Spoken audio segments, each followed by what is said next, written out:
calling the meeting to order. I move to modify the agenda to add an item to discuss resident participation in person or via Zoom. Okay, and I'm via Zoom, and I know this was to be a Zoom meeting. So I'm just going to ask each board member, do you want residents in there, or do you want to keep this a virtual only due to our COVID policies? So Jackson, yes or no? I vote to keep the residents via Zoom only. David? Zoom only. Kevin? I'm comfortable in person. Cindy? Zoom only, just because it wouldn't be fair to others that would have liked to have been here but didn't come. Celia? I agree with Cindy, Zoom only. Here's Okay, my then one. it's a Zoom Here's only my. meeting. Here's my one challenge, if I may. Go ahead. The numbers for the meeting IDs are not correct on the agenda as well as the one that's live right now. So the one that you have right there on the screen ends in 5432, and I believe Patrick, you mentioned 725 or something like that. I'm going to switch it back. I switched it to match the agenda because that's what the problem was, but it's not. So I'm switching back to What was posted on the calendar is getting people in, so it's working. The website is accurate. The website is accurate. The agenda is not. It's the printed. It's the Okay, well, printed- if the agenda is not correct, then we're probably, we've got a whole bunch of people coming in. Yeah, the website was wrong. So we need to figure, So people are coming via the website, but not the agenda? Is that what's happening? But Well, the because website is that's where how you they- get the agenda. That's where you get the agenda. That's where you get People it. joining right there. So do we have residents on the call? Absolutely. Yes. How did they get on? With the website. Because it's on the website. on the This website, not on the It's just the print. PDF It's just the that's on the print website. version. The We have a post- lot of people. We have a lot of people here. We need to get ready to go. So we're going to do a Zoom only meeting. Tell people in the hallway if they've got their phones or if they've got an iPad or something, they can do that. Okay? Okay. Is anyone going to tell them? I have the same number on our website as on this, and it's not working. Try it now. I'm gonna say, we got a ton of people getting in, so let's get ready to start. Okay, so what I'm gonna do is we've got a bunch of owners on. We would normally start a meeting with owners' comments. And so I want to do that. But what I want to say is, if you have comments about pickleball or the civic corridor or amenities, we are going to have that public discussion when we discuss that action item. So is there any owner who has a comment that is not related to those items? Hi, my name's Kara. I live over on Jeter Bend. I have a question as it relates to the posting of meeting minutes, as well as the recordings of the meetings. It looks like right now we are on at least a 3-month delay. Is it possible to post the minutes and or the recordings with a annotation that they are not yet approved by the board, so that those folks that are not able to make these meetings have an opportunity to stay up to speed and then revise them as needed? Yes, up to speed, because there are lots of folks who can't make these meetings. They are directed to read the minutes or watch the meeting, but they can't do that until 3 months after the meeting happens, as the information is not being posted until that much time has passed, which feels Susanna, where do like we stand with posting minutes? We've been pretty regular on them. I'd have to go and look and see when the last ones were up. It definitely wouldn't be, The last meeting was not July 28th. Okay. Right, and so the August ones get approved at the September meeting, so we'll be posting those shortly. Right. We have no. right. It just seems like an awful lot of time. Any one of us that works in corporate America understands that meeting notes or follow-up from conversations come out within 24 hours of a meeting. So even if they're not approved, there's a way to share. Yes, from a meeting. So if I host a meeting with my entire team and there are follow-up notes or notes discussed from that discussion, then we would share that within the next day. I understand this process is different. I am asking if there is a way to annotate to say that these are not yet approved. Pardon? Tell you what we'll do. We will have a board review of the minute process and how fast they're getting posted so that we can actually discuss that. We'll follow up on your request. Thank you Okay. so much. I appreciate it. Does any other resident have a comment on anything else other than pickleball or the amenities and that type of item? Brian, just to let you know that there's people that are sending messages that they can't get on, and JR said now they're able to get on. Okay, so There were people that missed the beginning of this. all right, well, they'll join. We haven't, we're doing the perfunctory stuff up front right now anyway. Okay, any other resident? Seeing none, can we verify that the meeting was properly noticed, Susanna? Yes, it was, at least 48 hours in advance. Susanna, you need to speak closer to a microphone. I can't hear you. Can we verify? yes. Yes, it was noticed at least 48 hours in advance. Perfect. And I verify, Susanna, that we have a quorum? Yes, sir, we do. Thank you. With that, can we all stand and say the Pledge of Allegiance, please?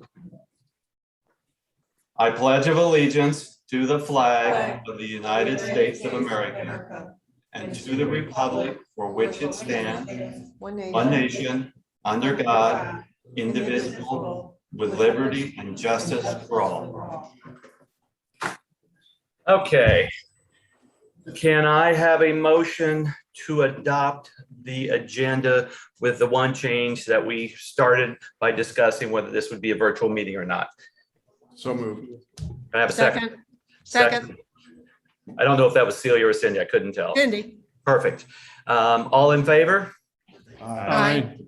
Any opposed? Okay, thank you very much.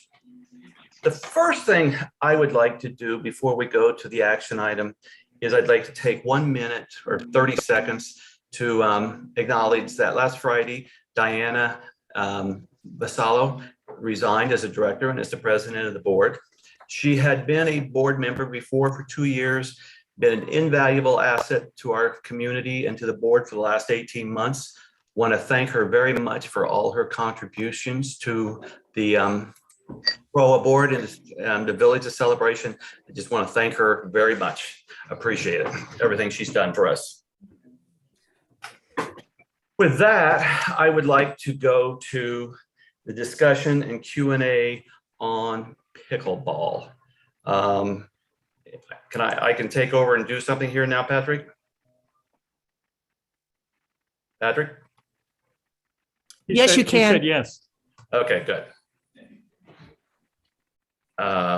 Share screen.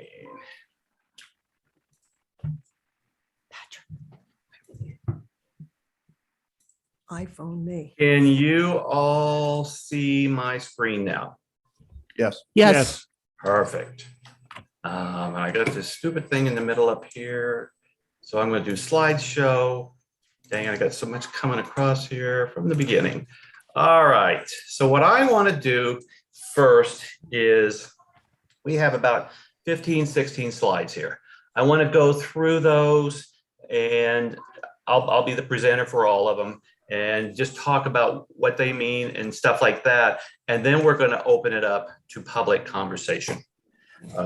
David, when we go to the public conversation, David will be our timekeeper. It's 3 minutes apiece. What we really ask is that people, when they do that, you can come up once. And if you can be quick with your question, what I will do is I will answer it, or one of the board members will, or I'll be happy to call on somebody else in the community to do that. So what I'd like to start with here is just an overview of the slides. The purpose today is we just want to have a meaningful public conversation regarding our amenities, pickleball, and the emergence of a celebration plan regarding those items. There just seems to have been a lot of confusion, so that's one of our primary goals.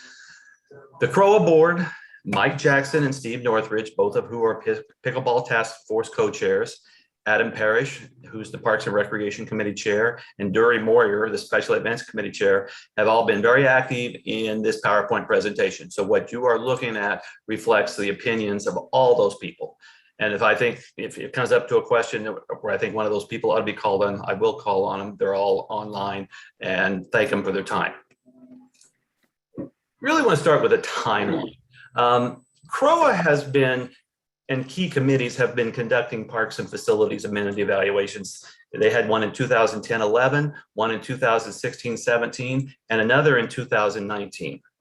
The one in 2019 was done by Lowe's Design, who's an external neutral group, who was hired to really do an update. And they really worked with the community in coming up with priorities and needs plans. They did not do any work on where the amenities could or should go. I've read comments where they actually said 6 pickleball courts, but they actually did not evaluate how many pickleball courts would be needed, stuff like that. They really looked at priorities.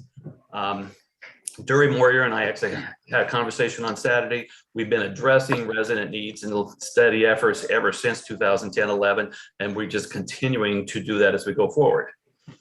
In late 19, early 20, the board identified 3 potential priorities for building. One was the Artisan Park Playground, lawn sports, and pickleballs. And those 3 were picked back then because we had a misconception that they could be for about $250,000 a piece. We learned that was wrong. COVID emerged in early 2020 and everything really stopped. And in 2021, the board authorized pickleball and lawn sport task forces to come back online so that we can move towards bid evaluations to even understand cost and what might be the options. That really got us to where we're at here. As going to the data of Lowe's Design, what they had is the 13 highest priorities, and this was provided in detail to me and David Anderson back then, was number 1 was parking, number 2 was community center, performing arts center, an active adult senior center, indoor gym and game courts. You can see the list here for 13 items. That was done based upon resident surveys and that type of stuff. Also, we had an in-person session, so we've even asterisked the 5 items that came out of that, which were parking, community center, performing arts, pickleball, and artisan park. So that gives you a feel there for out of 19 of the priorities that were identified. Now, when we talk about the civic corridor, thought it would be good to actually show you the civic corridor so that people don't get confused. What is it we're really talking about? And if you really look up here, all the way to the left, you can see the library. The dog park, and this is not drawn to show it all perfected the way it is today, is 81,000 square feet. Lot B is this area here beside the dog park, and it has a water retention area here, which was built when everything was built. And then the CCD building is over here. One of the things we would actually have to evaluate for the water retention area is, can it be changed in any way? Now, if you look at the CCD building here, Lot D is this big area here of 112,000 square feet. For perspective, Lot B is 42,000, this is 112. We have existing parking out here of 23,000, which is paid parking by the concession building, the restrooms and that type of stuff today. And then we have, again, the concession field, the 2 athletic fields. They're actually built out and used today for soccer and lacrosse and that, and then the artificial turf field. So that gives you a feeling of what the civic corridor really looks like. And when you talk about the 2 undeveloped areas that are really in celebration, Lot B and Lot D are them. Just about everything else that we talked about would be parks and everything that are already developed that we have.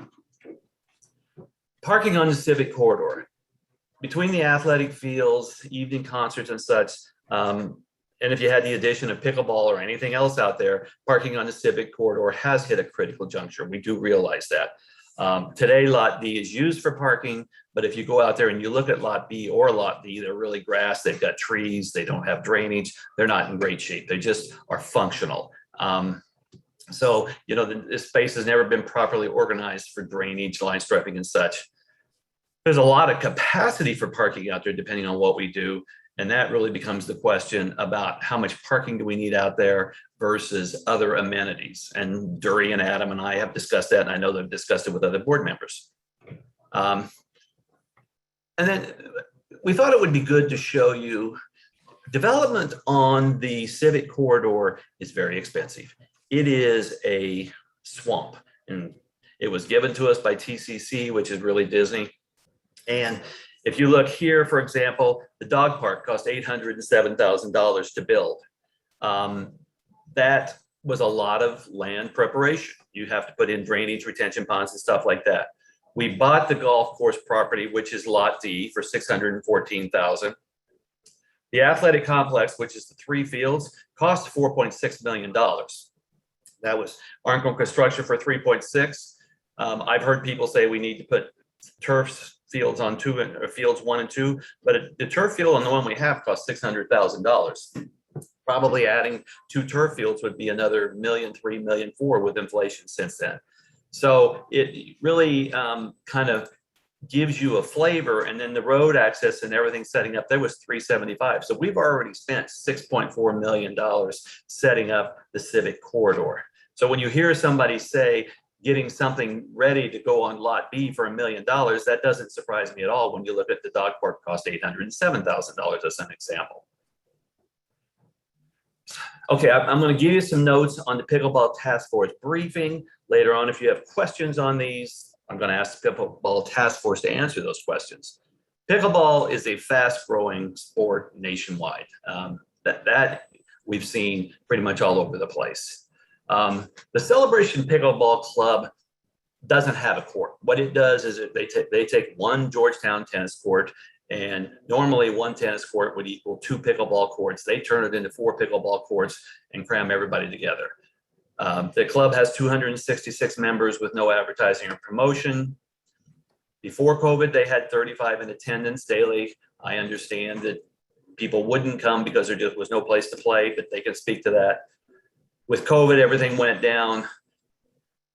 They believe, they haven't really grown because they just don't have a place to go. Pickleball Task Force would like to have open play, split sessions for beginners, intermediate, advanced players, ladies and men ladders, group clinics and private lessons, social club tournaments, and a lot of stuff like that. So they have a plan.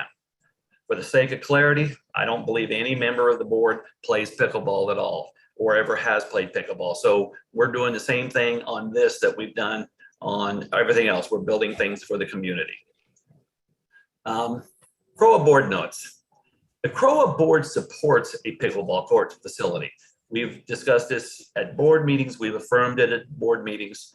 What we don't know is, okay, where is the location and what is the number of courts that we really should need? And one big thing we're lacking is cost and evaluation as to what the alternatives are. We probably need to accommodate some future growth, especially when you consider Island Village coming online. The question has been raised as to whether we should have handicap courts. In the thought process, the board and others have considered places like Lakeside, Heritage Hall for pickleball. One big issue is pickleball has a noise factor. If you go online, you'll see that, you can have 8 courts and have 32 players at once. The paddles make noise and they're probably not ideal for a residential neighborhood. That steered us away from that, which has led us to the civic corridor being the likely place to do that. And then you have a question, lot B versus lot D, and how many courts and that type of stuff. And then you get down to what we're going to say, okay, here's the recommended next steps for consideration here. And again, these have been discussed with Adam, Dury, the CROA board, and everybody. First thing we need to do is we need to get a civil engineering study done for both lot B and lot D. What do we really need for drainage, foliage, and stuff like that? Do we need the retention ponds of the size they are? We've been told the one on B needs to be of that size. Could you make changes? We've been told that there's probably a good chance you would need 15% of lot D to be a retention pond. Like with the dog park and some of that stuff, the county and TCC actually made some of the hills and the trees and that stay in place. Will that continue? If that's so, it uses up space. How much drainage is there? And what do we really do with it? We'd also like to look at like lot D and say, okay, if we were going to set up parking there, how much parking could you actually have? We need some facts. We don't have the facts. And when this whole thing started, we were trying to get to the point of getting studies and everything done so we could actually get some facts. Grand Manners is taking over at November 1st. We certainly would like to have them get in the driver's site, working with the task force and others at November 1. I personally would like to see the engineering studies get started because I think they'll probably take 6 to 8 weeks, would get you pretty much to the Thanksgiving or so to even have the data and information so that we could have the next conversation. Then you would talk about the wheres and the bids and what would it even look like and how much you're going to cost. We also would like to look at cost differences for building now versus later, do some a la carte type stuff. And then the other piece of the puzzle here on this page is, we want to hold public discussion, discuss the strategy for the other higher priority amenities. For example, a community center. I've certainly been asked as a board member, and I know others have too, what about a community center? And that's a difficult one. A community center, if you were going to do it on the corridor, I suspect could easily cost $5, $8, $10 million. At a board level, we've talked about the 851 building, for example, and could we do something much more economical there? But ultimately, our goal has got to be to enhance a multiple amenities strategy in 2 to 3 phases over the next 10 to 12 years. We need to really enhance the master plan and say, okay, which priorities are we going to fund? How much are we going to spend? And how do we continue to evolve?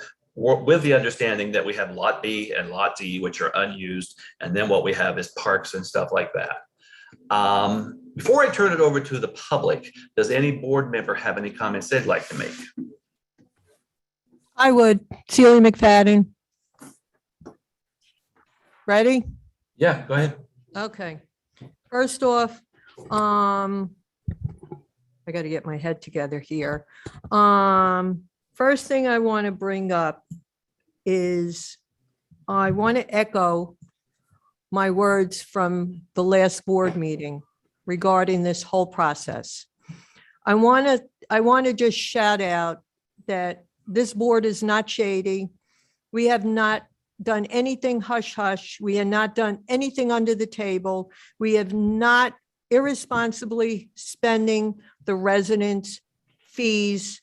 We are totally being transparent, and we have been, at least since I've been on the board, starting March 19th, April 9th workshop, action item 1, May 14th workshop, action item 5, May 26th, action item 2, June 19th, action item 2, June 23rd, motion to approve pickleball task force, May, July, August issue of Celebration magazine under the CROA board announcements. I have taken this personal by the comments that have been made on social media regarding us as a board, the 6 of us, and me personally. I ran on communication when I was running to be a CROA board member, and I take that position seriously. I post on social media the agendas. I post on social media all of the information that gets sent out to the community via Friday Flash, because there are a lot of residents that don't get the Friday Flash. I've been accused of turning off commenting by residents because I don't want to get into confrontation. I am just communicating to the residents when I post an FYI, the communication to be totally transparent. It's not called for making comments or anything else. So I need you to know that I am communicating with the residents. I communicate on social media when I'm at the Food Truck Friday under the CROA tent. Anybody that can come and talk to me, I give the board feedback on what happens that night. So I have been communicating with the residents, and I am really offended by all the talk about all of us board members not being transparent. We canceled 2 meetings because we did it out of respect for the residents on their Jewish holiday. We got criticized for that. We posted a whole section and dedicated it to pickleball on our site, got criticized for that. We have to stop tonight and realize we as a board are doing the best we can together to be as transparent as we can be. And in my last saying, I will just say, moving forward, that the dog park and carving it up is totally off the table. So no dog park residents need to worry about the dog park. Thank you. All right, thank you, Celia. David, keep everybody firmly to the 3 minutes. Sorry. Nope, you're all right. One thing I would like to add, let's talk about funding for a second. It was put in place a few years ago that capital funds are raised for new capital projects. We have about $1.8 million for new capital projects currently in-house. And we're going to probably add about $1 million a year for the next 2 or 3 years, so that we'll be up to about $4.5–5 million at the end of 2024. That is totally different than the homeowners assessments, which pay the regular operating type bills. This is the capital funds come out of apartment rec fees. They come out of the fees that happen when homes are sold and in the community. So we're talking about 2 different pots of money. Does any other board member have a comment before we turn it over to the community for questions? Nope, I'm good. No, I want to hear from the community. All right, so let's start with the community.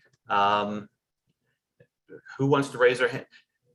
Patrick, you can take over the screen from me. I'll stop the share, but then let's, Mark Hayes, I see your hands up, and then we'll go to Floyd. Yes, I want to say that currently 97 members of the celebration community, which represents 0.9% of our community, are here. And I don't know what's coming, but I just hope the board remembers that as of this moment at about 6:30, 0.9% of the community is here. That's it. Okay. Floyd McCullough? Hey, Brian. Thanks. Hi, Floyd. It's more of a comment than a question, but the biggest issue I see is, I'm not for or against whatever, I'm fine with all this or whatever happens. But the big thing that worries me is there hasn't been a restudy of the master plan. It was done in 2014 by the town architect. And frankly, you all are looking at, plopping things along the corridor without a new master plan. And that frightens me more than anything, because you may end up, as you mentioned, limiting future developments by, putting the pickleball courts in the wrong spot if indeed, you move forward with pickleball courts. So that's really it. That's a concern that I would hope the board would take that as a next step. Okay. Thank you. Thank you very much. I see a hand up for Galaxy Notes. Who is that, please? Galaxy Notes, unmute yourself. Okay, Victoria Hardison Sterry, can you please unmute yourself? And yes, thank you. I have a quick question. In 2019, after we had the meeting where everybody came and brought their dots and voted accordingly, that group that we hired outside brought together the leaders that did the different recreational teams, whether it was Little League or soccer or lacrosse or flag football, and brought them all together to talk about what they could do to enhance their programs, to bring it to all different age groups, whether it be 4-year-old up to senior citizen age, what were different things that we could do. And I remember that we met on 3 different occasions, talked through different things, wrote out different proposals so that that group could take it to the recreational committee to talk about what additional things could be added as we look to do this additional capital investment. Can I ask what was done with that paperwork and that research, whether that went to the recreational committee or the CROA board? David, can you take a shot at that? Sure. So that reference to the event with dots was simply a starting point. Brian highlighted the results on that on slide 3 or 4 or 5 earlier, when we actually had 769 valid responses from the survey that went to 100% of our homeowners. So we had, that's the data that Brian was noting. And then that report was filed with the board. That's where the priorities came from. And then that has been online probably for 2 years. And I think it's been reposted under the RFP. So that's where that is. Yes, I understand. And that's great. My question is in regards to the the leaders of the different recreational committees did additional work from that, based on that, where I know I personally wrote out a 4-page report of what we could do with Little League fields that we could do to enhance. We talked about everything from doing kickball leagues to adult softball leagues and additional things, and that how we could do additional capital investments that way. And there was additional work done after that meeting. And that was presented, from what I understand, to the recreational committee. And I'm wondering where that work is. Adam or Dory, will you please comment? Yeah, so I think my understanding of that work, I did know that happened, was that was enrolled into the very large Los design report, which is like 70 or 80 pages. It doesn't call it out specifically as this is what came out of that session, but my understanding is what was consolidated in their recommendation. I think Dory's on the call. She may have some additional texture. Dory? No. Yes, I don't have any other information other than what Adam just stated. And I'm not familiar with the report. I don't know where you submitted that to, but it would be interesting to see it. Could you? I don't recall that.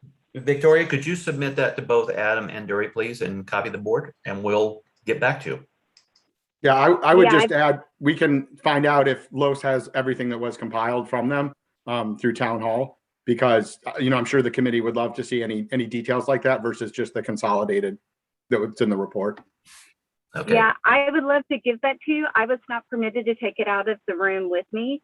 That was given to Lowe's and at the time Steve Waring, because they needed to keep that information confidential at the time, which I totally understand. So unfortunately, I don't have anything that I took with me due to the rules at the time. Okay, then we'll have Susanna follow up with Steve Waring and see what we can learn. Okay, I'm going to move on. Galaxy Notes. That's Greg Filek. Greg, go ahead. And then I'll go to Tim Zalmansky. Greg. You're on mute, Greg. Greg, this is twice. Tim, go. Okay, I agree with your plan on moving forward. Definitely, we want to look at all the amenities that we want to offer and all the spots and get a plan together that makes sense. When this process started and Celia got upset because we got online and started questioning what the board was doing. At that point, it sounded like a vote was going to happen immediately on pickleball. And it seems that we've kind of recoiled and gone back and we're going to go look at things, which is what we should be doing.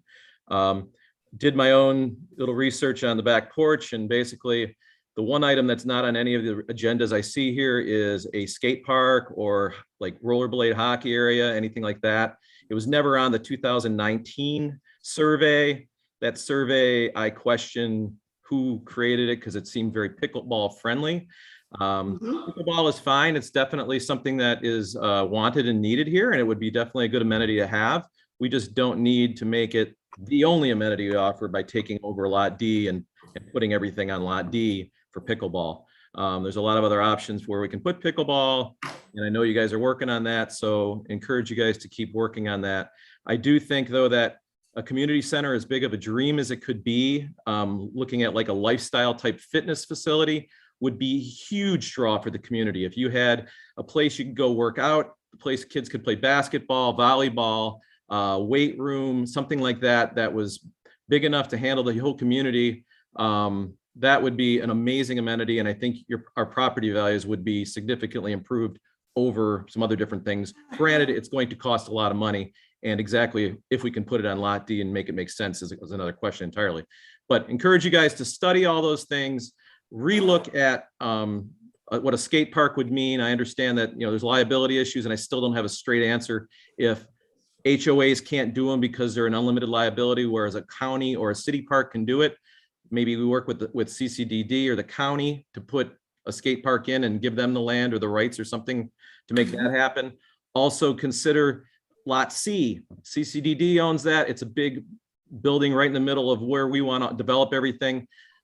Is there anything in works to try to move that building out of there and make that all CROA lot? And then we could make a magnificent facility throughout the entire portion of lots C, D, B, and A.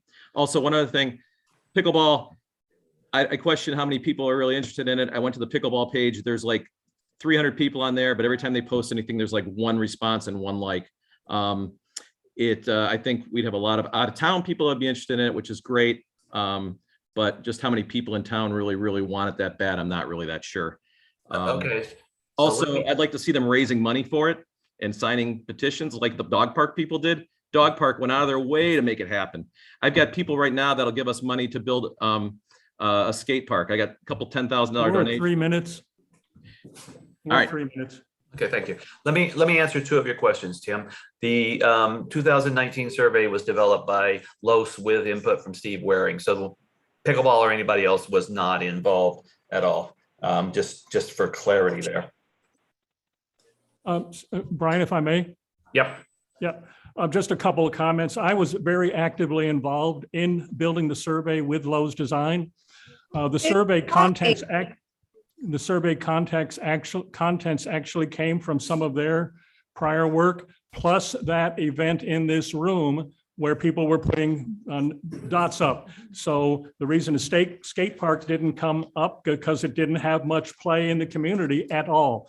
The other thing is following the survey results and the publication of the report, we as a board adopted some standards, some guiding principles. Those were also posted at the time. One of our main points that we shared with our community is we do not have to do everything by the HOA. The HOA doesn't have to do a skate park and indoor and outdoor and this and that. We don't have to do everything because the county has facilities, including a skate park, not very far from here. So that was one of our standards, because to do everything, we don't have the money and we don't have the land to do everything.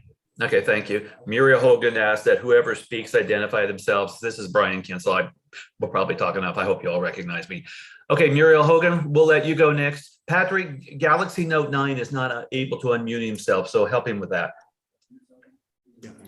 Go ahead, Muriel. Brian. Okay, you all start talking about a survey, the Lowe's survey that was done in 2019. I think we can all agree life has changed dramatically for all of us. I think it is time for a new survey. I'm not saying anti-pickleball. I'm not saying anti-skate park. I'm talking about the real world now. This is 2021. We have all survived something that we did not anticipate in 2019. The Lowe's data does not apply anymore. Please do a new survey. And you've got Island Village being built. They're funding Founders Day. Let them fund the pickleball courts. Let them fund a community center. Come on, folks, use your heads. They want to sell houses. Use them, just like we use Disney, starting from the very beginning. Start thinking about this. You have every opportunity to make this the luxury, increased property values. Come on, I've been here for 21 years. Start using your heads. Thank you.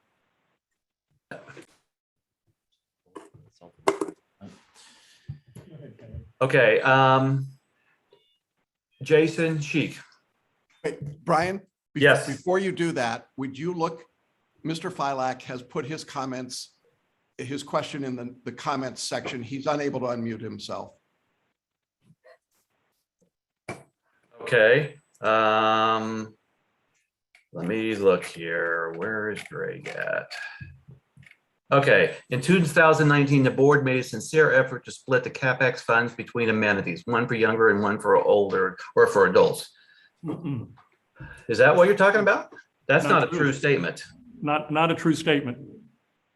Could you read the whole comment? Because Yeah. And even read though it- I'm the youngest here, I can't even see that. Okay. And read it slowly enough. Thank you. And read it slowly enough that us old guys can hear it too. Okay, in 2019, the board made a sincere effort to split the CapEx funds between amenities, one for younger and one for adults. Since the Artisan Park Playground isn't under consideration, why has CROA now more than doubled the amount in CapEx budget? But we're talking about only a pickleball area, which realistically doesn't serve younger residents. The last presentation from a few weeks ago showed 13 courts requested with bathrooms.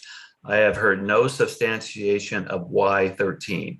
18 months ago, the discussion was 6 with no bathrooms. On what basis has that changed? So let me answer first, and then the rest of you can jump in. When Los did their study and came up with an answer of 6, they had spoken to no one. They just made an arbitrary judgment based upon a potential funding option for 2 or 3 things. So there was never a decision made for 6. They, being the pickleball task force group, had actually looked at 8, 10, or 12 courts as options. They asked me what I thought they should show. I told them to show the 12. So the guilty party is me, because I said you can get shouted down to 8, which is what happened.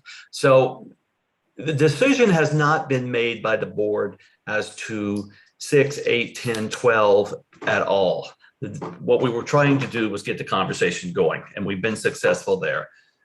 When the board looked at the 3 options 2 years ago, being Artisan Park, pickleball, and lawn sports, we had been told by somebody then that you could, who worked for CCMC, that you could probably do each one for $250,000 a each. We said, if we can do all 3 of those for $750,000, that's 3 quick victories, and we should do it. That turned out to be a fallacy. It just wasn't true. So then COVID really did hit. So that's kind of where we got. And David, Jackson, Kevin, others, if you want to add to that, please do. You're saying that's how we got to the number of courts? I'm sorry, I was just looking up, I have emails going back a couple of years that I'll be commenting on later and just kind of getting where we've been, so I missed. Well, the 6 courts that people have referenced was in the Lowe study, and it's back in the funding type plan for options. And David, I'm pretty certain that Lowe talked to no one at pickleball or the board or anybody about the 6. It was just a number they threw out. Yeah, that's correct. The task force, the pickleball task force, and them coming up with their numbers, of course, is something they've been working on. And I'd be happy to have Mike Jackson or somebody on the pickleball task force speak to that right now. Mike, if you want. Yeah, I'll just make a quick, thank you. I'll make a quick comment. We've looked all the way from 8 to 12, as Brian has talked about. We're playing on 4 courts now. The thing that's going to happen is, as we get through the studies and get the economics, we'll figure out what we can afford to do. And I'm sure there are going to be some trade-offs as we get there. But I think 8 is the right number to think about and to plan for. The courts that we play on now with the 4, I think somebody talked about it earlier, but those are 4 courts that are on 1 tennis court. So we're playing under some pretty unbelievable circumstances, quite frankly. But where it ends up, we don't know for sure, but we think 8 courts, and those would be stacked one in front of the other, a pattern of 4 and 4. And then we have the handicap court. And if you look on the Pickleball Task Force site, you can see that there's a schematic there, and that's just a representation. And obviously, the other thing we'd like to think about is, as the sport grows, and if it grows, we maybe would have some room for expansion, but starting with 8 is where we've come up. Any other board member have a comment to answer on that one? Well, I have a question that I still haven't managed to get a good answer to, and maybe this is the right time to ask it. I am looking at a printout from the Celebration Pickleball Club usage app in Georgia, using the registrations for Georgetown going back to fall of 2019 and then winter of 2020, so in COVID, and then summer of 2021.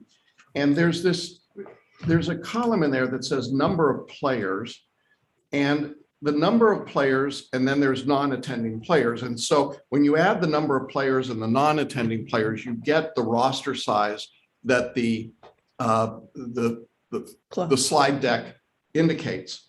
The problem for me, and I would love to hear from Steve or Mike or anyone that could explain this, is that the average number of players per game at most was 12 players out of the roster of 118 players. And in summer of 2021, so the summer we've just finished, when COVID was presumably declining, we have 3.19 players out of the roster of 182. So help me understand why I shouldn't think that only 3 players on average out of your roster of 182 are actually using the facilities based on your app. What am I not seeing? What data is missing? Brian, can I take that?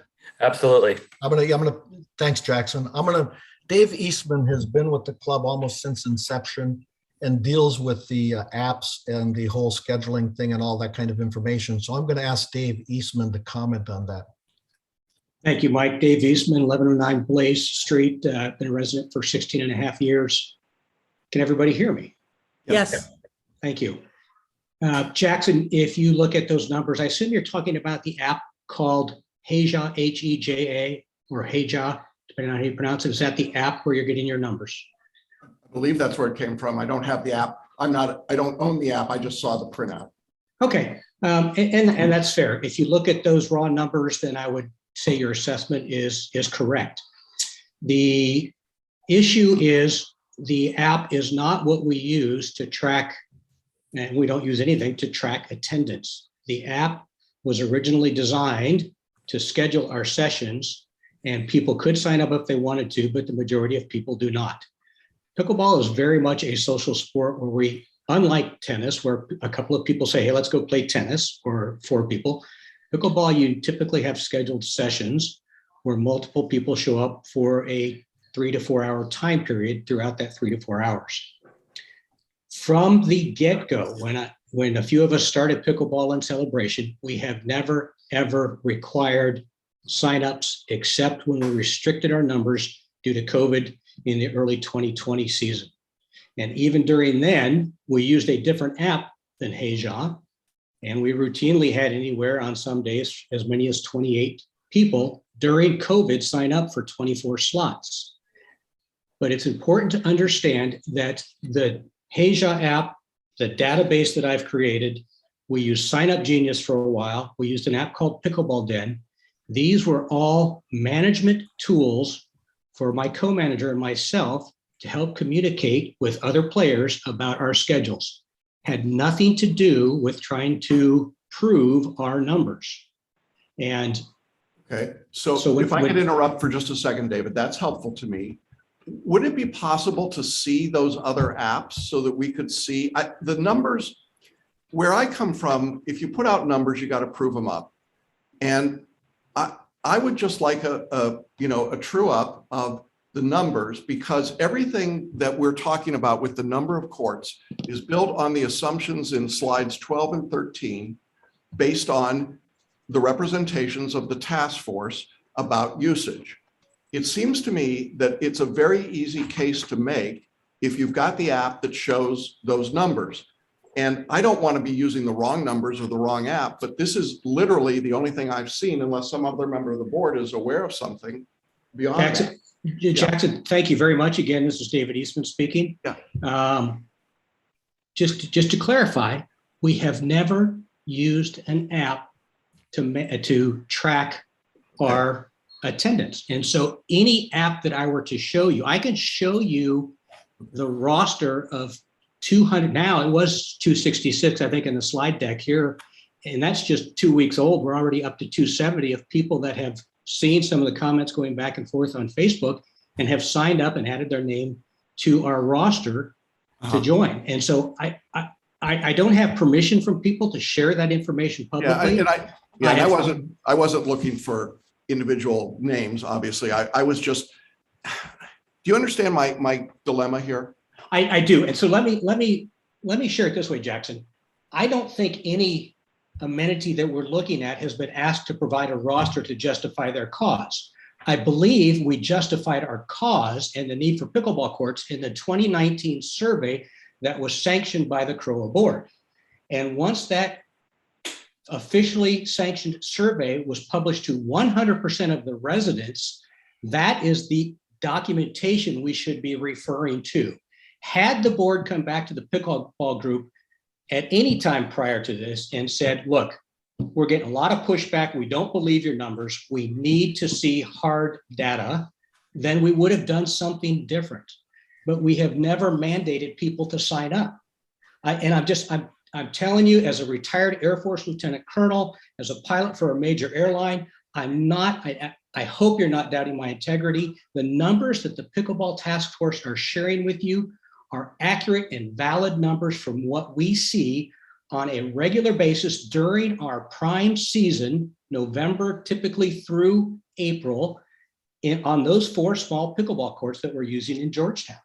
These are not made up numbers. David, I would never challenge your integrity. I've known you for a long time. That's really not the point. The point is that given the numbers that exist in the slide deck, there are assumptions made about what should be done.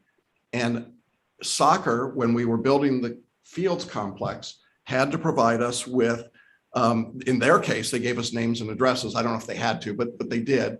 I'm not asking for names and addresses, and I'm not asking or suggesting that the numbers, that there's a lack of integrity. I'm simply trying to understand what the real use is versus the perceived use or the optimistic use, right?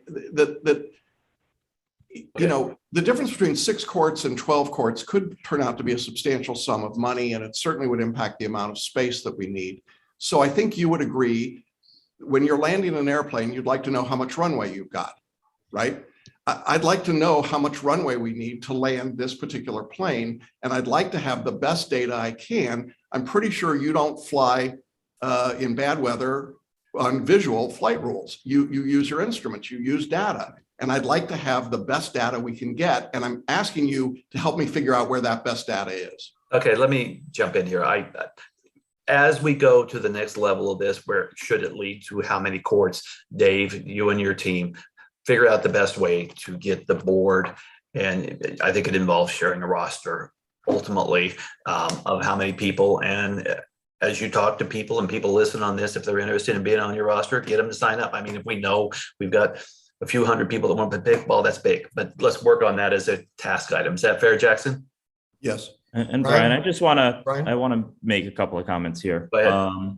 Because I've been digging and digging and digging, and you know, a lot of the community has felt as almost if they were in the dark, or this is quick, or what have you. And I don't want to say that was the case, but I'm not going to say that I'm 100% comfortable and confident in all the information that I have or how often it's been discussed either. So what do? I go back to my notes. And I go back to the very first email that ever discussed pickleball that I've ever had since I've been on the board. And that was September of 2018 from actually Mike Jackson. At which point he shares 2 different files, one of the Celebration Pickleball story, explaining what the sport is, who plays it, the community around it, and the 50 members that are part of that organization at that time. The conversation was discussing the 851 courts, the courts that are here. They're actually school property courts, if I understand correctly. And the conversation began, Jackson, you may have been on the board at the time, where you sat down, you met at the school board, the school district, to go ahead and see what could we do to get those tennis courts, which are unsightly. That is a true fact. They are unsightly. To go ahead, how do we go ahead and improve them and possibly find a win for not only cleaning it up, but getting some pickleball in that area. The discussion happened. It didn't go anywhere, but it did happen. Email discussion later on, really kind of apart from the pickleball group showing up in their t-shirts and things like that, it was fairly muted, at least on public email access that I have, discussing this topic. Back in December of 2019, there was some email discussion by the president at that time, Vanessa. January 16th, 20, we actually received, so this is, I've just learned, this is more of the peak season for pickleball.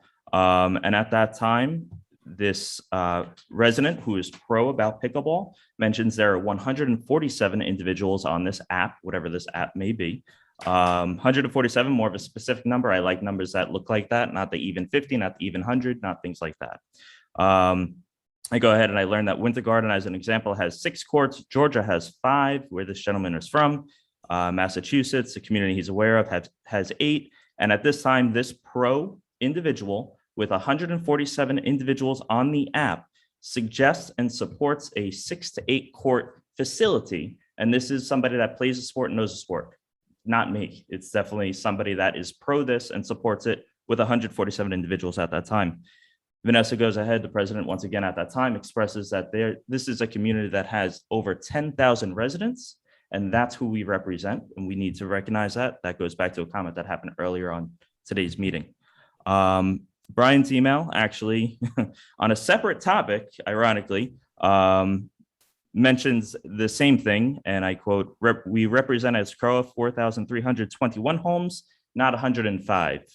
Everybody else knows where that 105 is that I often am loud for. We had a Todd, designed by Todd, who was operations maintenance, February 1st, 2019, where he goes ahead and he showed, I believe, 12 courts as an option. I do believe at that time you had several residents part of the pickleball club, which was not sanctioned or sponsored by CROA in any capacity, working with management for whatever reason. I was not president at that time, so I was not aware of who made that interaction happen. My concerns are the figures of individuals that do in fact use the facility and the size that the facility will be. We are now saying there are 266 members, 106 are full-time, 60 are local, I'm not entirely sure what that means, and 100 are snowbirds. So out of that number, we have grown a little bit from before pandemic, which is an excellent sight to see. But these are the numbers that we need to see, because we did do that when it came to Little League, to soccer, because there is a difference in cost to the individual player based on if you are a resident of Celebration or if you are not a resident. So it is in fact something that we need to have. It is not a request. It is, if we want to go forward with this and use these facilities, we need those individual names, and we need to recognize them as properties and parcels, not as individuals. So, as the person who's asked to talk about our roster, I would like to. Wait. Who's speaking, please? Dave Eastman, this is Mark in reference to the rosters still. I think there's a little bit of confusion on the requirement for what are called, I believe it's sports programming versus association programming within the Parks and Rec planning document. And I do understand that rosters are required so you can determine fees when you do things like soccer, flag football, baseball, and things like that. Pickleball, tennis, table tennis, there's a whole list of things that are listed as association programming that don't fall under that. And so that is part of the reason rosters have never been asked for and have never been provided. I am more than happy to show you my database, or the Heja app or the Pickleball Den app. But again, these are not accurate numbers because it has never been a requirement to go out and play pickleball that you sign up on these apps or sign up on the roster. I can't show you a list of names of 108 Celebration residents, and whether they're still playing on a regular basis or not, I don't know, because we don't require that. And if I may, before you cut me off, and I appreciate that. Okay. That is not something that I expected you to have, because you were not a CROA sponsored or sanctioned group. You were the same as when we had soccer, a group that had either a pickup game or had arrangements to play on a field, as you do in Georgetown, which is not through CROA. So you had your arrangements, and I appreciate that. But in order for this board to properly take the data and the actual ownership, we do need to see those things. And I appreciate that you will get that. What I'm saying is this different than tennis? Does the tennis club provide an active roster? Yes, because they are they are associated directly with CROA. Okay, and so how does our roster reflect the survey that was done in 2019? Why are amenities being discussed based on something we have not been asked for in the past to make this determination when the 2019 survey came out and pickleball specifically was identified as a resident request, a highly requested amenity? It was highly requested in person, correct? And I believe it was number 9 or 10 when it was in the overall survey for the community. Number 8, okay. All right, but so all I'm saying is if you want to give us another year to give you 100% accurate numbers and we start tracking every single person that is active or inactive that was on the list, that's no longer on the list, that's something we could start from now. And I could certainly give you the 270 records that I'm looking at on my computer screen right now without names. If you want to share my screen, you can see exactly what that is. So with all respect, I am trying to go ahead and figure, let's change the topic. We're not going to go airline. Let's go, I'm throwing a party.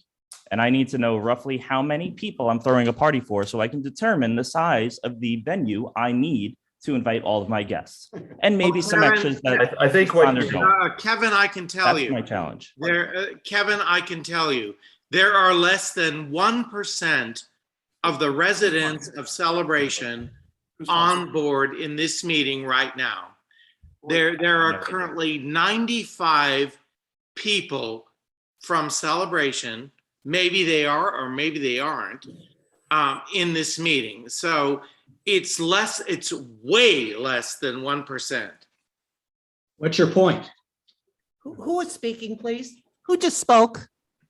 That was me, Mark Hayes from CROA. Oh, I didn't recognize your voice. Sorry, Mark. Let's go to some fresh questions. So I think what Kevin and Jackson both said is they want some support for numbers of players to support as we make a decision regarding how many courts are needed. Is that a fair synopsis? Yes. And how the task force moves forward with that is they could decide. Okay, so I want to go to Eileen next, then I'm going to go to Jeffrey Mallon, then I'm going to go to Colin. So Eileen, you're up. Okay, Eileen Barr, 1138 Mosaic Drive. I think one of the things that you started with the idea that you're going to really look at the available land, analyze it, and find out how much of it is really available for construction, and whether it's available for the kind of construction of a pickleball court needs a well-graded flat area that drains. As we all know, some of the land out there doesn't fall under that category, and I think the board has recognized that. And before we can even talk numbers, we have to see what the total amount of buildable land is and what can be built in various areas. What is available for flat surface stuff, and what is available for something that doesn't have to be, maybe like a croquet lawn, doesn't have to be totally graded. I'm not sure. I'm just saying that. I do want to say a word about one of the reasons that I certainly supported the development of the civic corridor, and I still think it's going to be a terrific thing for, if we can get this right, for the community, is that Celebration's a wonderful place to live. Our houses are beautiful, but we live on very small lots, and we have beautiful green spaces. Few of them are large, many of them are small. They're all very important. They are not nothings. They are not just, let's see what we can stick on them. So my point here is that one of the things we have to keep in mind, that if we have a list of things that we really feel we should have in this community, hopefully we can figure out some way to get them on the playing fields out at the civic corridor. because I would not like to go back to the days when we had league play in residential areas and people bringing their chairs and using all the garbage cans and parking all over the place on a Saturday morning. I think that's very disruptive to life, as many of us like it in celebration. All right. Thank you, Eileen. Jeffrey Mound? Hi, thank you, Brian. My name's Jeffrey Mao, and I live at 1114 Croton Place in South Village. I wanted to suggest that you all put together a complete master plan that shows the location for all the various items that are on the list. We did this back in 2014 before the referendum came through. And now that we're making $1 million a year that are dedicated to capital improvements, I don't see why you couldn't have the first 3 items on the list built in the next 10 years, and do them one at a time. If pickleball is the hot button right now, build it. Let's get on with it. Get this thing built. It's only $1.5 million, $2 million, build it.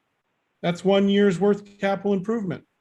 This money is coming in fast, and we should have placeholders in a master plan for every one of the items that have been identified through all of the surveys that have been done so far. And then the survey should be checked every couple of years. Do another survey and move the placeholders around the master plan to make sure everything is working and comprehensively thought of all at once, rather than just, oh, let's find a new spot for pickleball. That should be thought of right in advance. This is the best spot for it. It's noisy, they use lights, great spot for it. Don't put it next to a house. All right, that's my comments. Okay, thank you. Next is going to be Colin, then Jason Sheik, and then we'll go to Tim Hannon, and then we'll go to Amber. So Colin, you're up. Ryan? Hey, this is Colin Yes. Beck, 839 Lake Evelyn Drive. Can you hear me? Yep. Okay, great. I just wanted to say thank you for doing a great job with all of this. I know you're getting pressure from both sides. It sounds like this is an issue that surveys are dating back to 8 years and 2 years and 4 years. And I just want to make sure that I hope everyone from this meeting is knowing that you guys are dotting your I's and crossing your T's and everything's being investigated. And, in my opinion, the fact that this is going on 3 years to build a simple, 4 small little pickleball courts on the size of that is probably evidence that you guys are doing more than enough diligence and more than enough taking your time. And if we keep sort of dragging our feet on stuff like this, we're never going to be able to build anything again. So I appreciate the work you're doing, and I appreciate that you guys are looking into it and getting things done as quickly as you can. So thank you. Thank you very much. Jason? Did you say Jackson or Jason? Jason Sheik? Jason, you got to unmute yourself.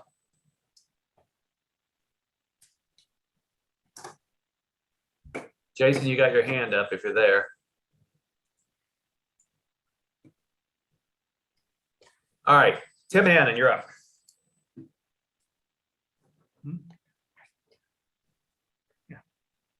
Tim, you got to unmute yourself. Can you hear me? Perfect. Wonderful. I am a pickleball player. I never knew about pickleball till about 2.5 years ago. It is a tremendous sport. It is a social sport. And I will tell you that, well, maybe it's been longer than 2.5 years now, the time flies. I wanted more pickleball instantly after I started to play it. I got involved with some of the pickleball task force members, and we started to talk with CROA board. We participated in the survey. We were told that we had to wait for a 2019 outside consultant to come in and survey the entire town. So we were patient. We waited. We participated. I've been to numerous rec committee meetings.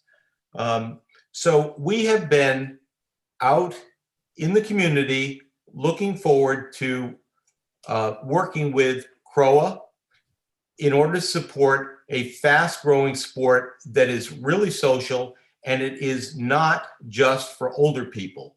Although I will point out to people asking for skate parks and other such things, there is nothing in Celebration that active older adults can participate in. If you're really physically great, you can play tennis. Other than that, you can ride your bike.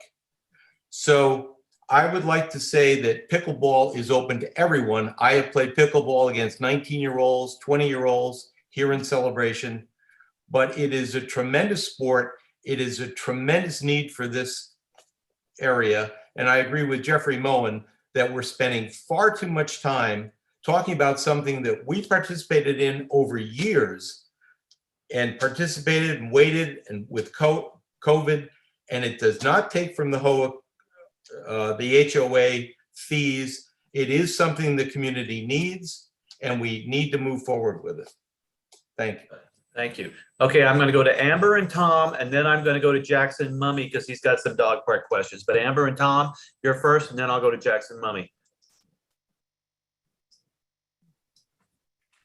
Hi, Amber Strasburger, 611 Campus Street. As a fairly new homeowner here in the community, there's been a lot of different discussion that we've seen and heard, all which makes sense. But I would think that since this topic is aging with little activity, formal activity outside of these meetings, so it seems maybe a new survey needs to go out to the actual community, since we don't know whether or not these pickleball players are actual residents or homeowners. So that's just 2 cents from a new homeowner outside looking in. It's also an opportunity to start looking at maybe nonprofits like the YMCA. With all of the activities that have been requested, it's something that may have long-term impact and low fees for the overall community. Just something to consider. Okay, thank you very much. Jackson, and then after you're done, I'll go to Shelley and Lori DeJohn. Okay. I made the mistake of going out of the room to go to the bathroom, and there were a group of dog-loving enthusiasts who stopped me with a set of questions. So I'm going to make those questions for them. The question that they wanted to ask was whether or not the pickleball task force considered the potential disturbance that a pickleball complex would have on dogs playing in the dog park, because dogs like to join in the revelry of the howls, and that so there could be additional noise coming from cheering players and dogs, but there's also the potential for the opposite problems, where some dogs fear sudden loud noises and would become fearful of the dog park. And so what was the thought process about placing pickleball in proximity to the dog park? Was there a discussion of that? I hope I'm getting that right. I'm going to go back out in the hallway in a minute and find out. Okay, Mike, I'm going to let you go first. Mike Jackson. Yes, that's been talked about. We're concerned with noise there, and there is some things you can do to deaden the noise with soundproof barriers that direct the noise up. But we did talk about that. That's been on our mind. That's another situation with Lot B that makes it, problematic. There's quite a few things there. Lot D, you get further from there. You go the other side of the CDD building, and you get much further away, and I don't think the noise would be a factor there. So it's a challenge because it is a noisy sport. I will say this, in conversation I've had with both Adam and Dury, noise came up as an item, and ideas that could be there. And I don't know, Adam or Dury, if either one of you wants to add a comment to what Mike said or not. Yeah, I would just add it. Certainly every lot has challenges. You mentioned in the presentation, the team also took a quick pass at Heritage Hall, and the South Village facility is, could this fit well? And for a similar reason, we didn't feel it was a great fit in that neighborhood. So I certainly appreciate where everybody's coming from, but there is no perfect spot to build anything new because everything has its drawbacks. So we just have to try and find, if we want to continue to grow amenities, find the place that has the least amount of drawbacks so that we can do the most for the most groups as possible. Because it's just the challenge of anything in a dense neighborhood like ours is. I'm going to actually ask a question when it comes to location. Has Lakeside been discussed any further? And I don't know if Brian, you touched on this with Mike or anyone else. Yeah, well, let me tell you what I know, and then Dury and I even discussed Lakeside. Lakeside has the court or the road going through it, and what Dury knew from conversations with others and communicated to me on Saturday is the road cannot be eliminated in Lakeside. It's actually got to be the width and have the turnaround at the end and everything because of county and fire department requirements. Is it from Mirasol? Yeah, and there is a space that Steve Northridge and the pickleball group looked at that is all wooded today that might be big enough on Lakeside. It probably would require one heck of a lot of fill and other type of stuff. There is one space in the back there, and Mike helped me here to describe that a little more, but you looked at it from up above. Yeah, if you go down the bike trail, the walking path, and you go behind the pool and the tennis courts and so on, to the south of that, we think there's a piece of ground there that's big enough, but it is basically swamp. It's basically bog. So I don't know. Obviously, if we get the engineering study started, we could have somebody take a look at that. I think you would probably have to excavate some of that bog to get down to some decent soil and then bring in some fill. And I don't know what you would do for drainage there, but there is a spot there. We're looking for something like 300 foot of frontage with 150 foot of depth. And there is a space there that would meet that need potentially if you could do it. And just for perfect clarity, everybody's looking for 8 courts now. There's no more 10, there's no more 12, there's no more 14, it's 8.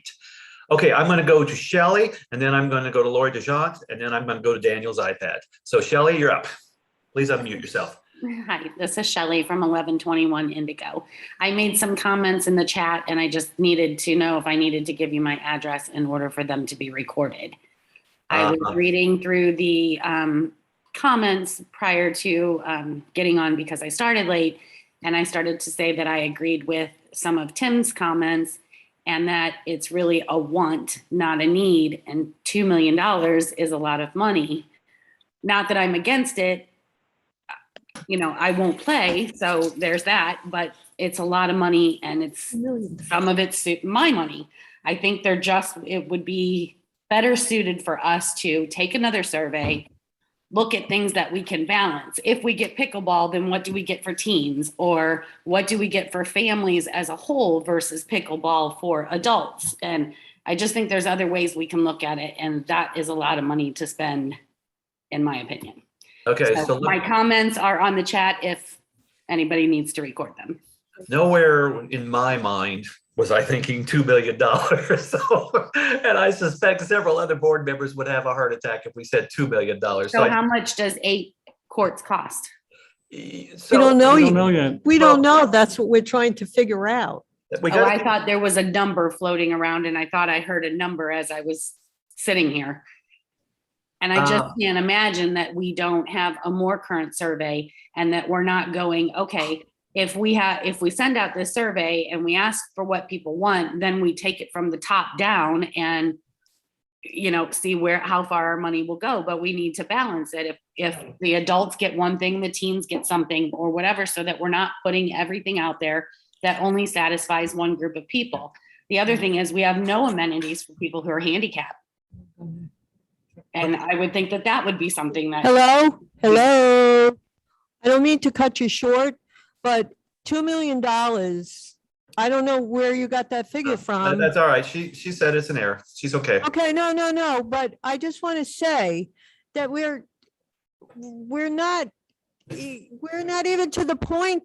All we want to do is put out for a bid to find out what it's going to cost. We're not voting on anything. We're not saying this. We're not saying that. All we've been trying to do since March is say to management, we would like you to get bids for what it's going to cost to develop this property. And when you get Just there's a small amount of people that went to management to ask for that.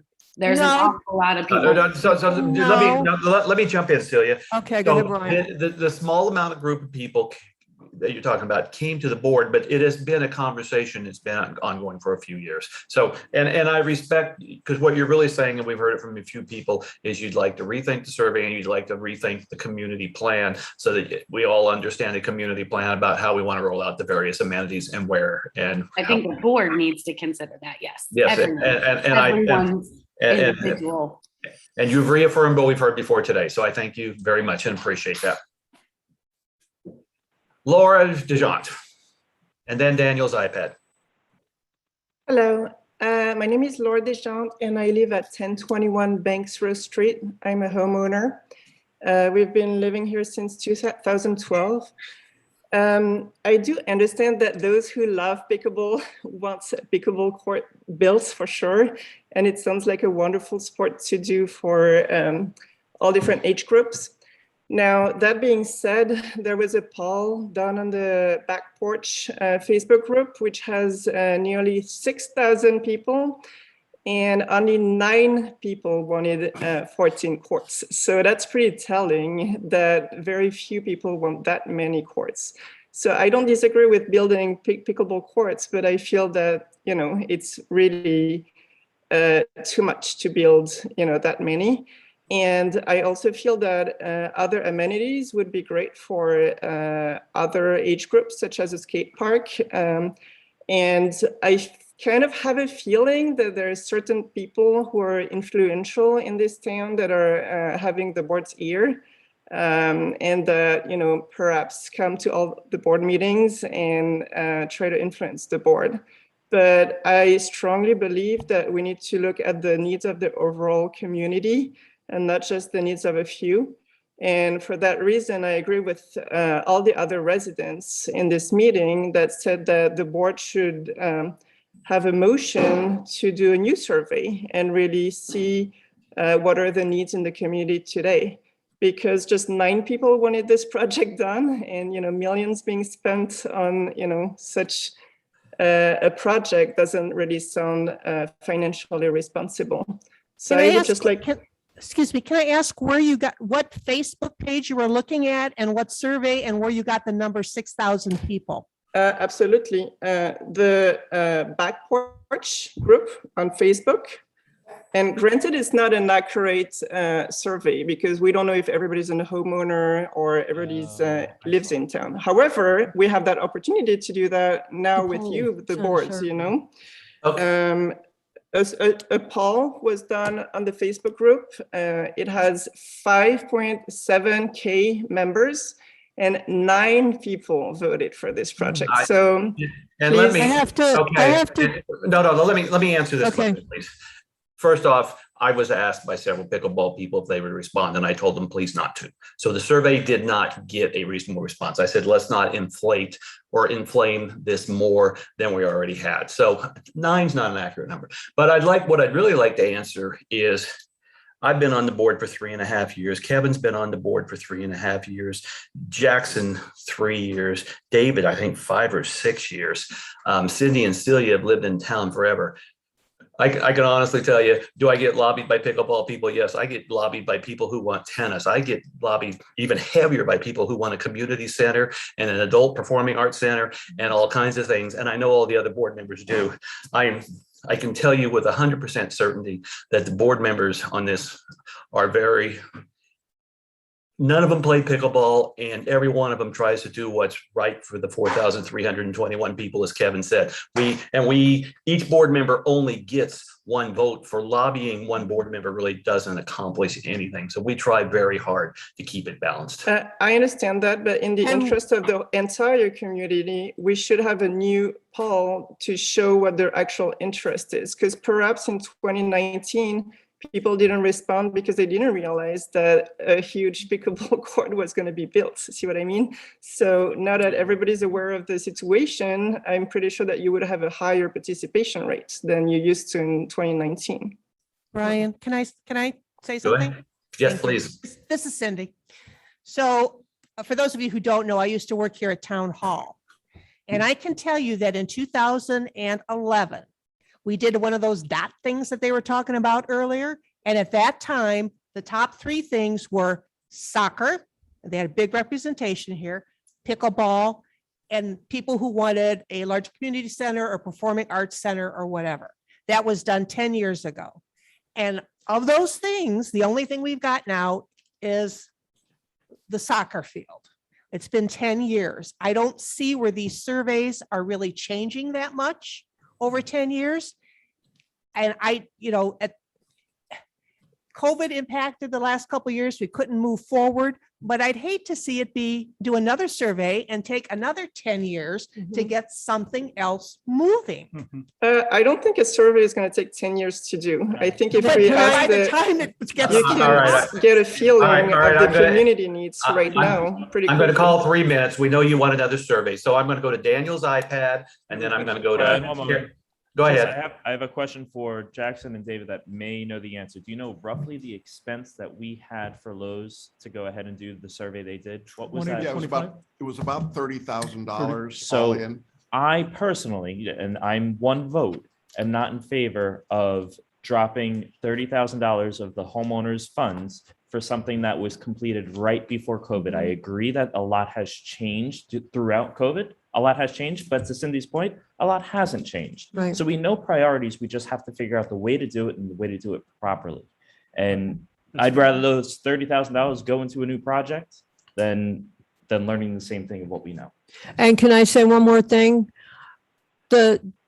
Whatever happens on Facebook, polls that the community answers, that's not how this board runs. Listening to Facebook. Facebook is social media. We have our meetings, we present our agendas, we have full discussion, everything is disclosed. So the polls you're seeing on Facebook is social media. That's not our responsibility to monitor. Am I wrong? And we seem to forget, we have Island Village coming into celebration with a couple of thousand people. Add that to the pickleball group that want to play. So maybe something that was before COVID and now add Island Village to it. You're probably going to get more people that want to play pickleball than before COVID. So we can't keep saying, well, let's have another poll. Let's have another poll. Facebook has 6,000 members. It has 6,000 members, but that's not how the board runs. Listening to The board needs to Facebook. listen to every input in every form they can get. And they should use everything at their disposal if they're going to do it responsibly. So just to add. Second that. Just to add to that, and to dovetail Kevin's point, to do another, and Cindy's point, to do another survey. This was a very valid survey. Went to 100% of our residents. We got a great response with 769. That's good for survey research. Facebook and all that other is just garbage data collection. It's a data point, but it's who knows where it came from and whether they're Celebration residents. And nobody influences this board. So the other piece I think that's important is let's get on with it. I mean, Kevin cited the first email communication, which was about 3 years ago, I think, your notes. So let's just get on with it. We're getting information tonight. We're going to hopefully go forward with some bids. Then we can make an informed decision. That's what I'd like to add one wrap up to this, and then I promise I'm done. Don't laugh at me. In the slide deck, we said, slide 14 or so, I think it is, that one of the things that we wanted to do, one of our recommendations was to both complete a civil engineering study and effective November 1st, hand this project over to our new management company, which has assured me as the transition liaison, they have done pickleball. They are not afraid of pickleball. They understand it. They are willing to work with all of the stakeholders and ask them to help us put together a comprehensive plan. The thing that we're hearing from the community tonight, when the community says survey, I don't think we need a survey. I think what we need is a comprehensive plan. Yeah. I think we need to take what Jeffrey Mowen called the placeholders and put it into reality. And I think we have a management company that we worked hard to select that has the competence and the capability of doing this.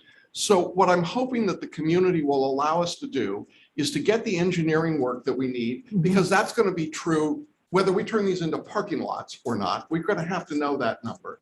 And then let us give it to our experts and let them help us figure out what's next. This process, I think it's been very helpful. I've taken a lot of notes tonight from the community comments. I appreciate it. But ultimately, we've got members of Grand Manners who are also on this call. They've been taking notes and they are able to handle this. I just want to assure the other members of the board, we do not have to figure this out on our own. We have to decide, but I think we can turn it over to them. And so I'm hopeful that what we're going to do is vote in our next meeting to approve the engineering studies, and that's it, and then turn it over to Grand Manners. Okay, so Patrick, I'd like you to bounce that down to slide 14 or 15 or wherever, please. We got two people that haven't spoke. I'm not going to go to people twice. I want to go to Daniel's iPad, and Kara, I don't think you've spoken. So let's do Daniel's iPad, and then let's do Kara Mokia, and then I'd like to have the board get involved. So Daniel's iPad. Hi, thank you so much. This is Dan Berkeley from Honeysuckle, and I just had a comment. I know we're talking about these CapEx projects and pickleball specifically, but I just had a concern about existing amenities and the upkeep on them. Specifically, the Long Meadow Playground has a section that's coming apart and rusted, and we've been putting teleservice tickets in for 2 years, and they keep saying it's going to be fixed. The Lakeside one has some pieces that are crumbling apart and rusting, which is, not only a risk, but it's not great when we're talking about all this money that we're going to be spending on new projects when our existing amenities are falling apart like that. And given that we put in tickets for 2 years, I'm hoping there's someone on the board or someone that we can run point and oversee fixing those up. And maybe if they replace it, they could think about adding an accessible playground, like they just put a beautiful one in Windermere that brings a lot of people in, because a lot of kids that can't play with other existing playgrounds could really benefit from that. Okay, so let me answer your question. We really have 3 pots of money. We have the pot of money, which is capital funds for new amenities. We have replacement reserves, which should be fixing things up. When you said you're putting in teleservices, tell you what, online, you can send an email to the entire CROA board. Send emails to the entire CROA board and on things that you think need to get fixed, and we will monitor this at board meetings. So I'm willing to do that. I think the rest of the board would agree. And then we've got our OpEx expense. So that's a different pot of money than the amenities, but we should be doing what you're talking about to make stuff safe. Absolutely. Okay, Kara Mokia, I'm going to turn it over to you, and you'll be the last person, and we're going to go to board conversation. Go ahead, Kara. Thank you very much. I appreciate it, Brian. This is Kara. Hello, everybody. I'm a recent homeowner here in town. Are you guys able to hear me? Just making sure. Perfect. Go ahead. Great. Perfect. Wonderful. Thank you so much. So 2 different things. One, I agree with the statements that were just made. It's helpful to understand that there are different buckets of money.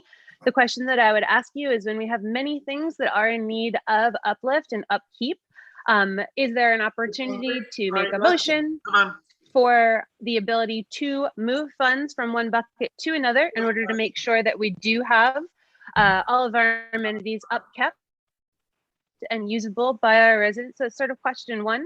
And then to the point that was made earlier, forgive me, I don't know who said it, but yes, moving forward is great. I am not against the pickleball courts by any means at all. I have attended other meetings where there's not nearly as many folks who are here right now tonight.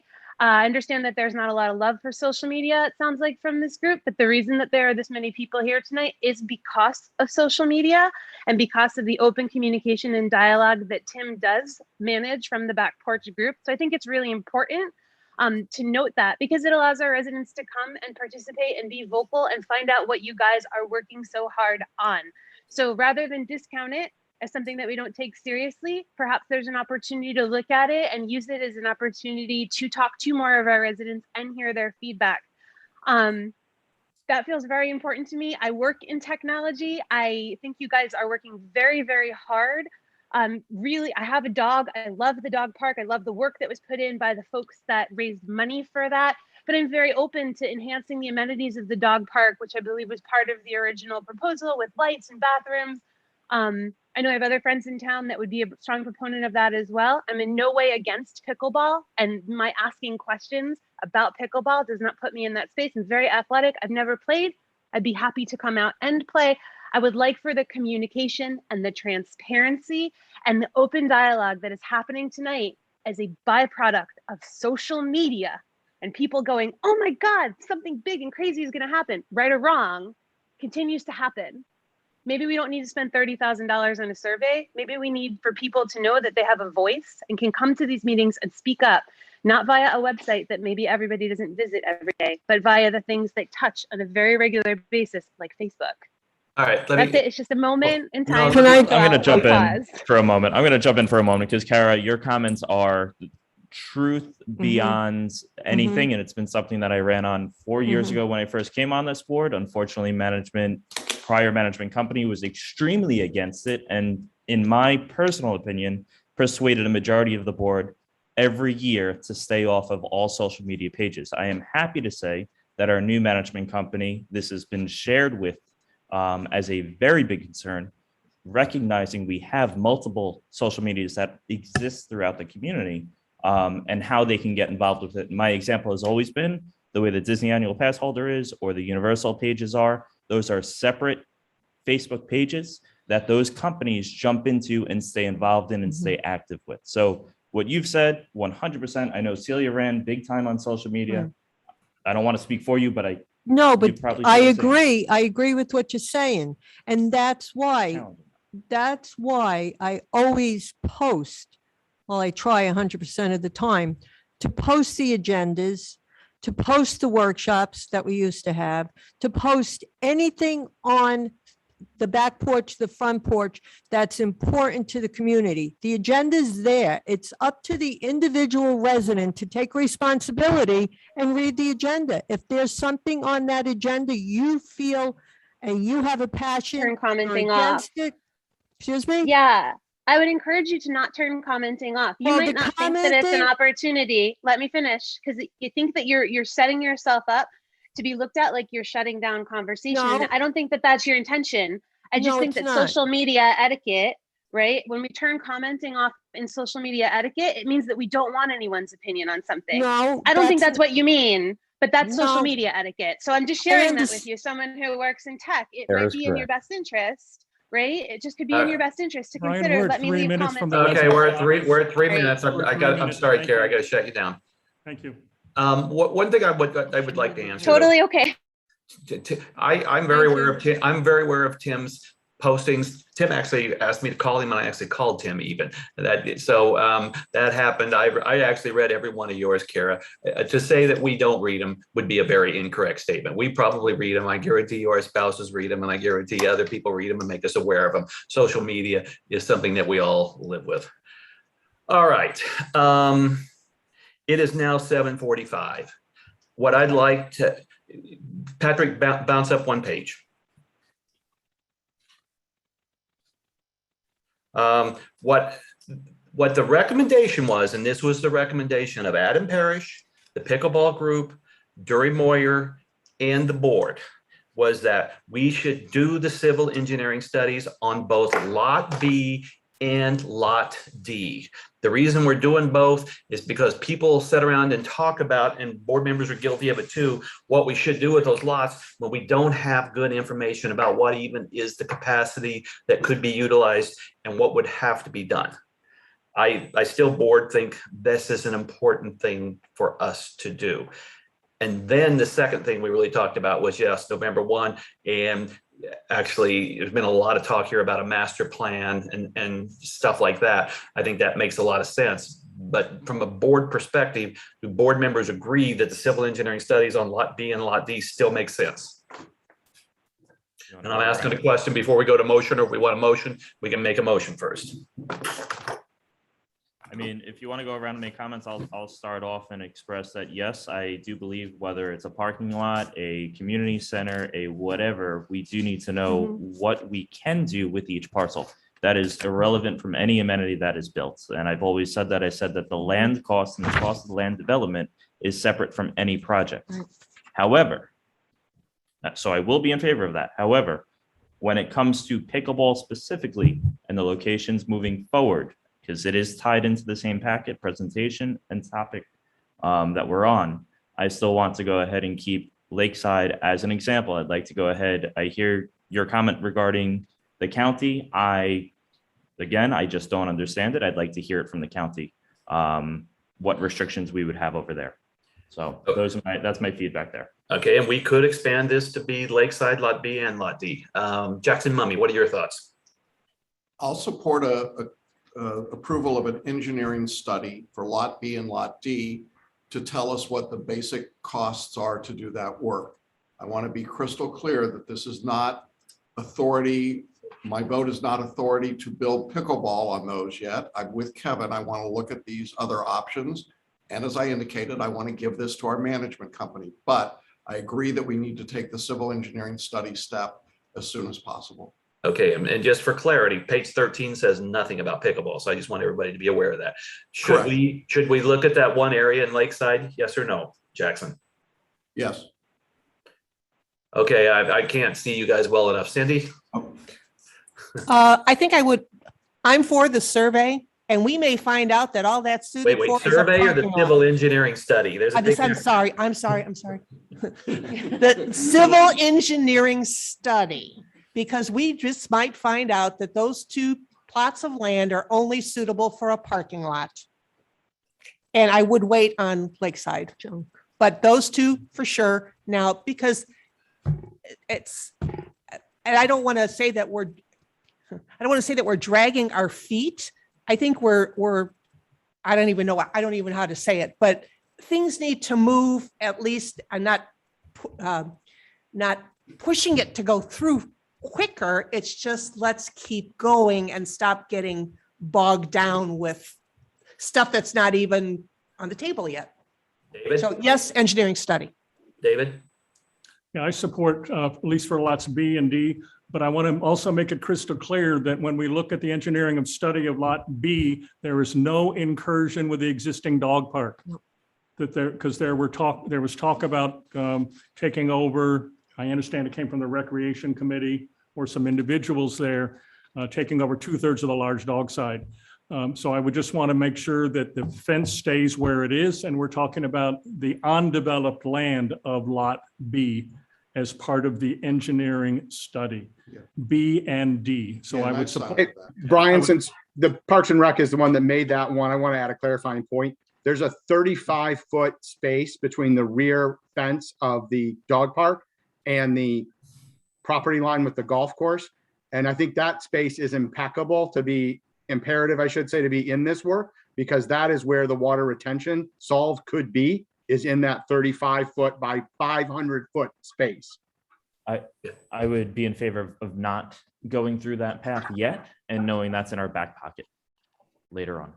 We just need to know percentage of land that is usable or not usable, and we can find that percentage later. I think what Adam, correct me, Undeveloped land. I think what Adam is trying to argue, Kevin, is that could you put the entire retention pond behind the dog park so that the Lot B retention pond is totally usable? That's what he's asking. No, I understand that, and as long as we go through with this engineering study, we're only learning what we can put on that land, and based on what we can put on that land, how much of a percentage of that land needs to be water. Right. This extra piece of land is in our pocket item. I don't want it to be part of the study.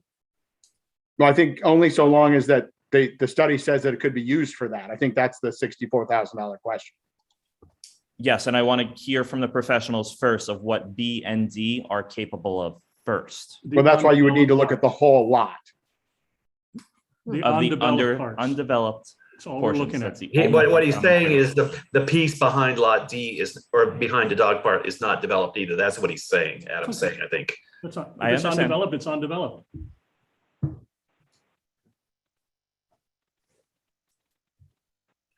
So David, are you agreeing with Kevin that you don't want to look at the piece behind the dog park, or you do? I'm just not clear, sorry.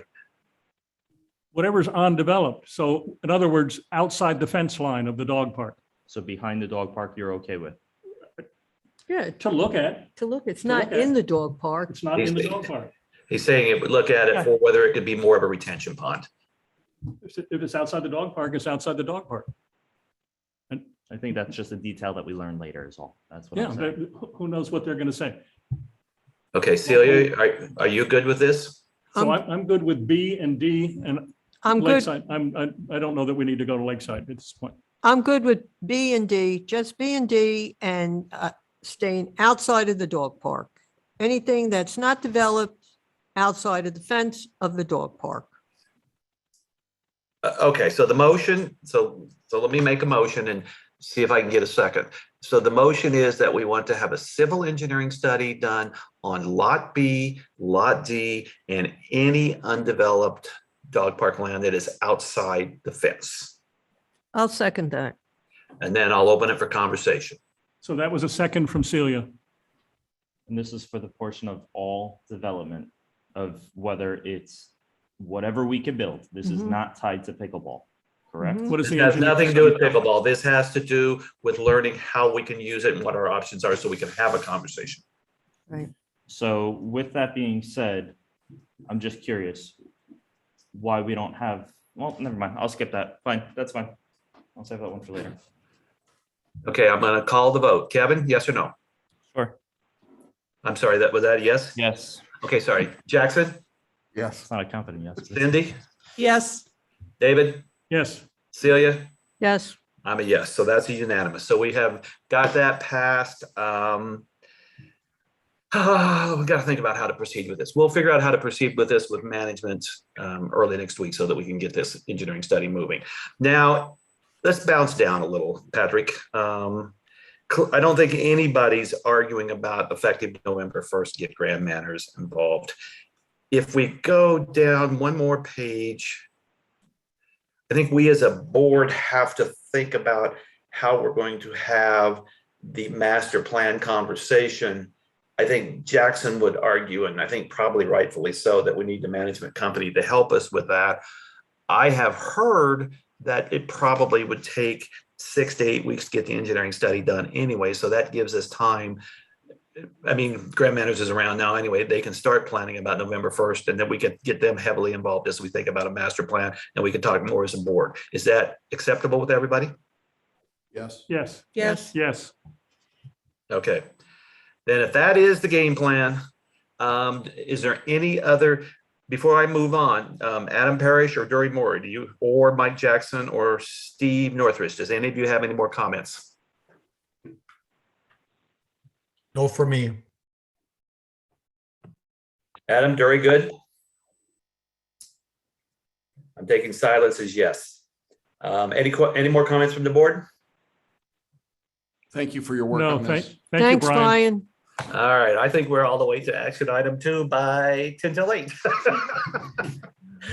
He had a very narrow, for the rest of you who want to watch paint dry, you're welcome to stay. The rest of you are welcome to drop. And we thank you very much for joining in. It was a very good conversation. It was very beneficial, I think, for the community and for us as board members. And I'm sure for Rec and Special Events and other committees to hear this, and Dog Park too. So we thank you very much for your. Wait, I have one more question. I have one more statement. Go ahead. I think no matter what, yes, no, against, for, I think it's amazing how the community came together,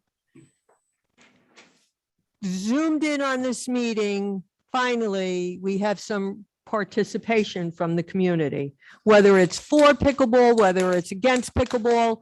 It shows the community coming together for the passion and the love for celebration. That's it.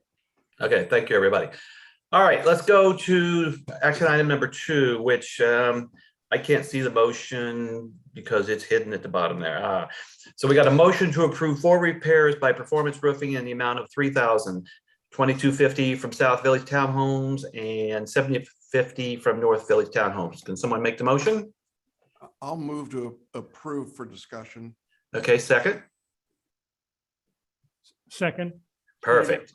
Okay, so So let's. I do have a comment or question.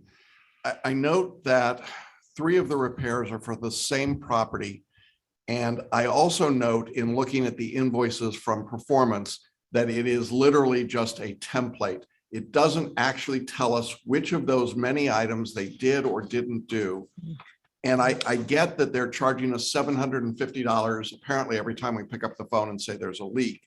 But I'm not comfortable, and I've discussed this, and I can't go a whole lot further because of privilege, but I've discussed this with the litigation attorneys, and I'm just not sure that this level of documentation is what we actually need. And so I'm going to ask management to request a performance that they actually tell us what specific work they did of that list, Susanna, that you see there. It is the same 3 times for the same property, just different parts of the property. And it's actually not instructive or helpful, and it's not assisting us in litigation or in, I think, understanding what we're approving. So I'll vote to approve, but I am also saying this is the end for me. I will not approve these. I will not vote to approve these invoices going forward until they are specific to the actual work that is done. Yeah, rather than a listing of 8 or 10 items for each one. Yeah, I'm kind of over it. Yeah. Well, and with everything else going on, we really probably ought to look at the whole fixing process and what we're being charged and how we're thinking about it too. Well, to be fair, Jackson, your comments, I've made them about 2 years ago, and I've probably said something very similar Yeah, you after every approval, that I'm You not did. comfortable with this, and I remain concerned, and I remain wanting to get a better buying power with this and more specific information each time, but it doesn't matter really. It's within management's purview. It's It under is. their dollar I'm figure. hopeful that as we They're capable. transition and as we try to resolve the roofing questions, that we take a different approach. And I'm not blaming management. This is what we said we were doing, but I think we need a new. And I want to clarify, because the way after I listen to myself, I want to say management's only acting by the direction really of council as well. So Absolutely. it's nothing Right. No, that no, way. Absolutely. And that's why I said I've raised this remain issue with concerned. council. I think there's a general sense that this is probably not helpful. Okay, Susanna, you work a little with Jackson and Kevin on coming up with the rest. I mean, I think we approve these, but then I think coming up with something that both of them are comfortable with is a great idea. And Kevin has certainly questioned it in the past, and Jackson now, so I think we should come up with an answer. On this topic, do we have executive session coming up Well, we do have executive session, as you know. on this topic? And we will have council present. And so during that conversation, we can discuss in more detail, and I'll be glad to do that and bring you up to date.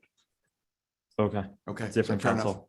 Okay, I'm just asking that We'll talk later. Kevin and Jackson become the point people working with management on this item, if that's all right. Yep. All right, I'm gonna call the vote. All in favor? Aye. Any opposed? Okay, next item.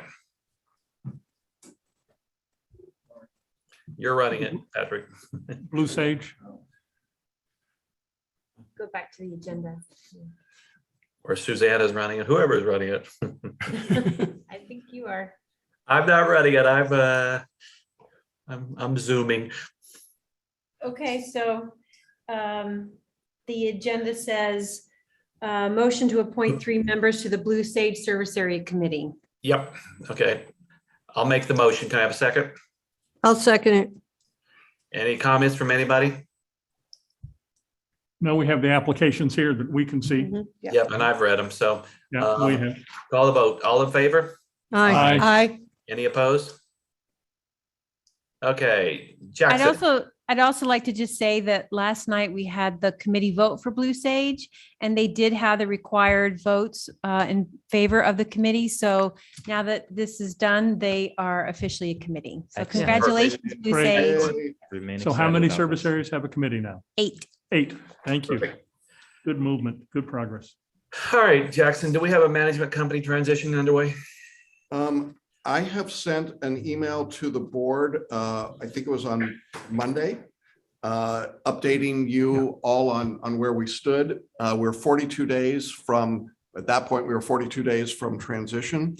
Work is continuing on all fronts. Amber Orduno from Grand Manners, I think she's in town. I don't know. Yes, she is. She's definitely on this call. And Stacy Titleman from Grand Manners have been working. We're making progress in a number of areas dealing with IT and how to set up and move accounts. I know Cindy's been working with Lori Pfluger at Grand Manners and getting some of those pieces set up. I think what's probably of most interest to the community would be the question of how recruitment is coming for executive director and finance director. I can tell you that a wide net has been cast, and recruitment and advertising has gone on. There is a fair amount of work being done in that regard. The board will meet in executive session tomorrow morning to discuss personnel. And because that's a privileged matter, I can't say more about it than that, but simply to let you know that we are working expeditiously. Everything appears to be on track. I know David has been working on communication pieces, getting the right communications for things like covenants letters and the forms, and then getting that into the software. So the brief update is it's going well. They are busy. They are really busy. Susanna pointed out to me earlier tonight that Celebration is unique. It's a big community with a lot of moving parts, and it's not just like snap your fingers and it happens. So we're all working in concert to try and make it happen. We're going to make the transition. I don't have any reason to believe we won't. But thank you all for your patience while we move forward and while we try and get all these pieces into place. So I take questions if anybody's got any, but that's where we stand. Thank you for all your hard Thank you. work, Jackson. On your, was Diana on transition? No. No.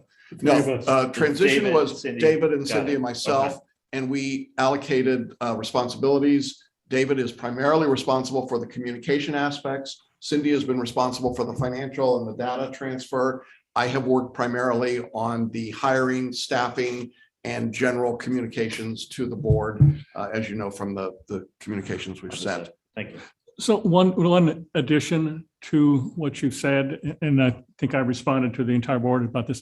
One of the things residents will see starting November 1st, which is the official date, is a resident portal. And so Grand Manners has a generic portal. To quote you, Jackson, Celebration, or maybe that was Susanna, Celebration is unique. And so there's some pieces that I have talked with Stacy, Dwayne, and Amber about some add-ons to the portal. So what the portal looks like next spring will be a little different than what we see November 1st, meaning we'll have some more additions to it. So there'll be the basic portal that all residents will see, which we don't see today. And then there will be some additions, some other themes that will come through. So we're working on that. But to That's summarize, very exciting. all three of you are comfortable that things are proceeding well, correct? Yes. Yes. Sure. Sure. Sure, that's the. Sure is All not a right. good answer. Yes. Yes, thank you. Perfect. With friends like me. Okay, anything else on the transition? Okay, item 5, motion, and Susanna, what's the new number? Motion to initiate the finding process for how many non-compliance items? 20. 20 non-compliance items through notification of the covenants committee meeting to approve or reject the fine. Can I have a motion? So moved. Second? I'll second it. I have Any one comment. comments? I have one comment because, I don't want us to go too early tonight. If you look at the items on this list, not only the ones that were corrected today, but that still remain, there are a substantial number where the violation or the item for review is unapproved changes. I am concerned that what's happened is that in the absence of a lot of inspection or the regular inspection, the scope of work inspection, that there is a, do it and ask for forgiveness later. I think it needs to be clear, and I hope the residents understand, unapproved changes will still be reviewed. You will still be subject to fines and to potential lien if it goes beyond that point. And that unapproved changes are really no different than unapproved changes or changes you made that you got a distinct no on. And so I'm concerned about that. I'd also like to just add that it's to the benefit of the owners to submit ahead of time, because you can save money a lot of times by just submitting your information, your specifications on what you want. I know sometimes it can be frustrating, but there's people at town hall that can help. And then once you have your approval, well, then you're set to go. But if you jump ahead and you don't quite, have all the facts and it doesn't get approved, then sometimes people have to step back and spend more money to fix it. And that's always even more frustrating. So I have a couple of questions and comment, if I may. When it comes to unapproved changes, is there any way on these lists we can be a little more specific? So an unapproved change could be something as simple as planting a certain plant, Maybe, I don't know. Or it could be a paint color. It could be putting a sign that says welcome or gather on your porch. It could be any of those things.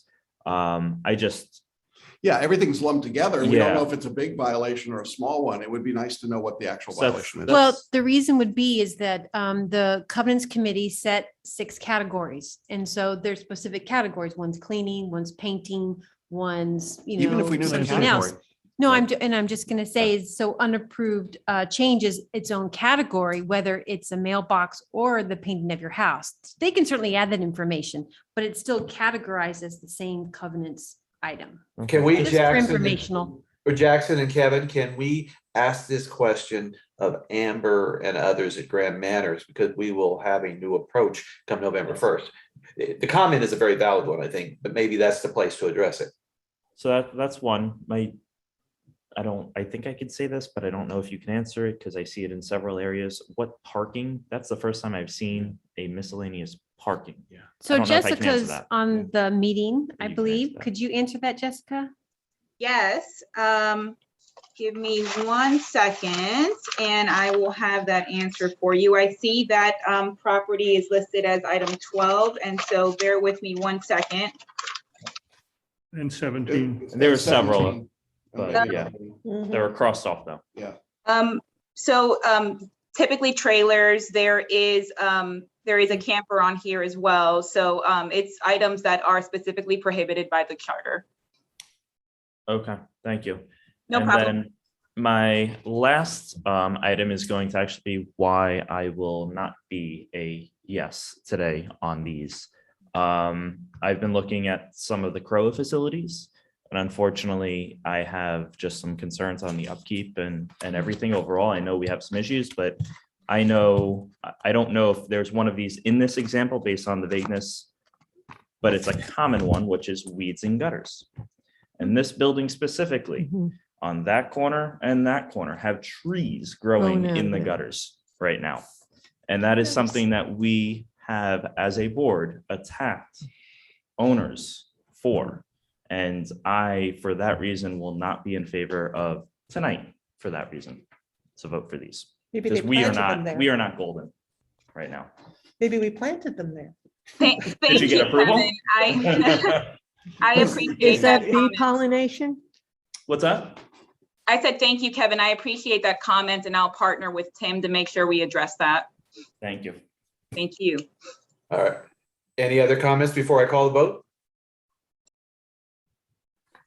Okay, based on Kevin's comment, I'll call it individually. Kevin? Nope. Jackson? Yes. Cindy? Yes. David? Yes. Celia? Yes. And I'll be a yes. But I understand Kevin's thing. And yes, Jessica, I very much appreciate you coordinating on that. Okay, next item, number 6, motion to approve the conversion of one fine to specific assessment. Yeah, so We here have we a are motion. again. Okay, so I'll move to approve, subject to conversation. Well, we'd like to So, table. second, I'll second. Oh, you want to table We this? would like the board to please table this for us because there was an error in the letter. So we'd like to correct Okay. the letter and put it on the agenda next month. Okay, Okay, I'll withdraw my motion. I'll withdraw my second. I probably should have read your email. All right, so motion, can I have a motion to table, Jackson? I move to table item number 6. And David, will you second Yeah, that? I'll second that. All in favor? Aye. Okay, so let's go to item number 7, motion to approve 4 resident fee waiver requests. Well, actually, it's not That's 4 sad. because one of them management defers to the board. So isn't the motion really to approve 3? Or we can motion to approve 4 and then decide if it. Let's motion for 4 and let's discuss it, because I have questions and I'm sure some of you do too. Okay, I'll make the motion to approve all 4. Second? Discussion. Okay, thank you. Kevin's a second. Okay. Who wants to go first? We can go down the line. I mean, I have a question on 1. And we see 12 late fees in the past 5 years. Now, they've never had a previous waiver. However, it's saying that the payment was made on time, but the check was not accounted for in the system. Is that our system? What does that mean? That means the check was misplaced. Is that happening? Has that happened 12 times in the past? 12 times. Yeah, you see where it says number of late payments? This one was an error in our system. This time, apparently. time. Yeah, no, that's not for all 12 times. No, but that's what we're That's looking at. just some of the information that gets listed on here is how many late fees they've had, how many previous waivers. The only request is the interest of $9.60 and the late fees of $50. So then my second question is, should this even be something on here? And even though if somebody likes paying late fees, maybe we'll build that pickleball sooner. But we have, I don't know if this is something that should count against them if it wasn't their error. If it truly wasn't their error. Right, that's why they're Right. asking for a waiver of the late fee. But that waiver is not going to count against them in our rule of 2 within the past. I see your You see point what I is mean? don't count it, right? It's So going to be counted against them, even though it's that one's not their fault. They Right. can go ahead and have more late fees. They like to Right. do it. So why Right. do we count this one against them? So we won't, we'll make a note. Should it not even be on here? I was gonna say, because that was my comment. I actually. Well, you agree with need Kevin. board approval to grant it, but I see your point is Was just how it- do you make it? was it corporate? Not count. Somewhere between corporate and site. All right, so my motion on number 1 would be to have it, the late fee and the interest should be struck from the record. It should have never even been posted. Right, it should not be on the record. Right. Maybe if you do it as some kind of a reversal other than a refund, maybe. Okay. I don't know if you can do it the system, I don't know if you can, but maybe Good that would point. help, so you don't. I made a motion. Can we get a second on that one? Second. Second, thank you. Okay, all in favor? Aye. Any opposed? Okay, that one's great. So let's go to number 2. We all have questions? Somebody go for it. If not, I'll jump in. I don't even know where to start is- with this one. This is going to be difficult. So what, oh, couldn't, well, I was just gonna say, I don't understand, interest fees are 18% of the amount showing due. I calculated that and I don't know what that, I assumed that it meant that 150, but obviously it's not. So I don't understand what that means. So the large amount is the covenant fine, and then she was stating that 18% of it is the interest. So you're right. So I would think the 171, but you're saying that math doesn't add up. Right, Well- because 50 and 151 are 20150. It doesn't equal 170, 170. So I was struggling there. And when are we going to talk about the other amount that is not the late fees and the interest? The fine itself. Yes. Is that on an appeal thing or something? No, that one is back from 2017 before we changed collection attorneys. And I don't believe that one was moved forward in the process for collections. Excuse me?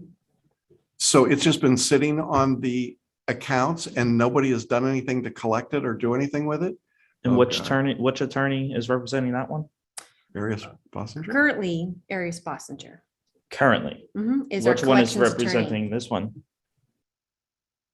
Is that one since it's So these 2017? are homeowners' requests asking to have the late fee and the interest. No, I think Kevin's waived. asking a different What question. year did we begin with A and B? Arius Boston, I don't know.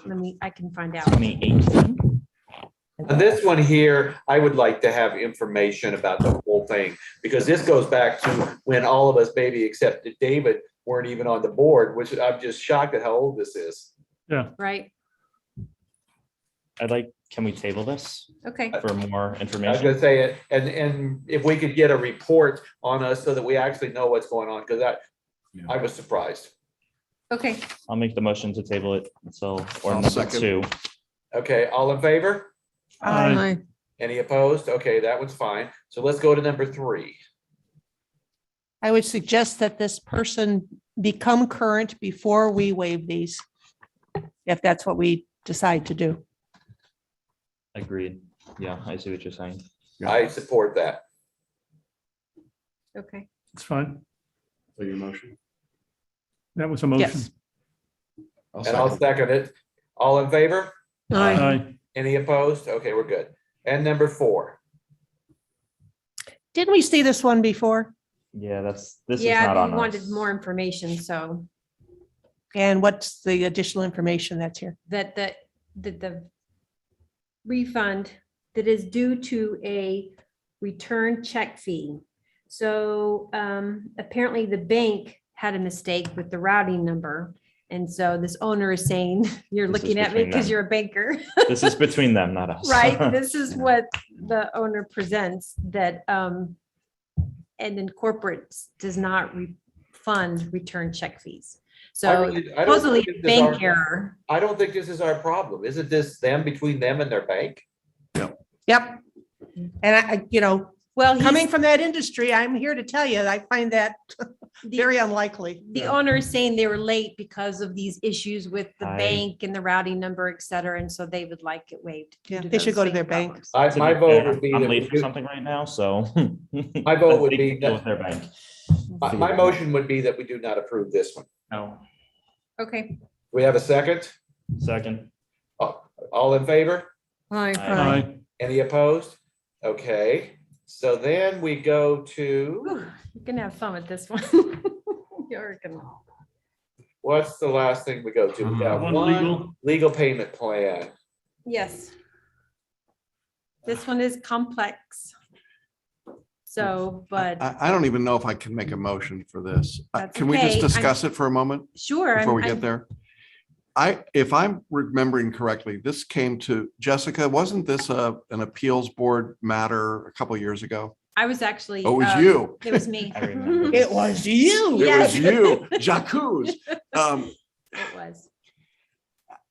I remember it a little differently than what I'm reading here in terms of what we agreed to do. And this idea that we're going to accept a plan and then refund the fine is not the way.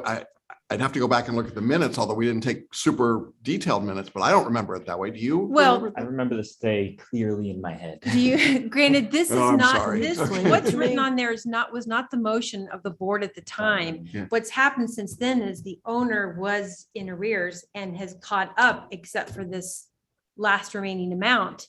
And the attorney, he said, well, I'll pay it within 12 months. He's caught up with everything else, his assessments.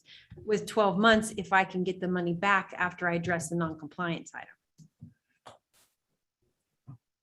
All right, so I would move to not approve this request. Okay. And I'll second that. The reason it Comments? was presented forward is because of So the hardship. he wants to, just so I understand, he's requesting that money be put in a payment plan. But then after he finishes paying it off, he wants it back.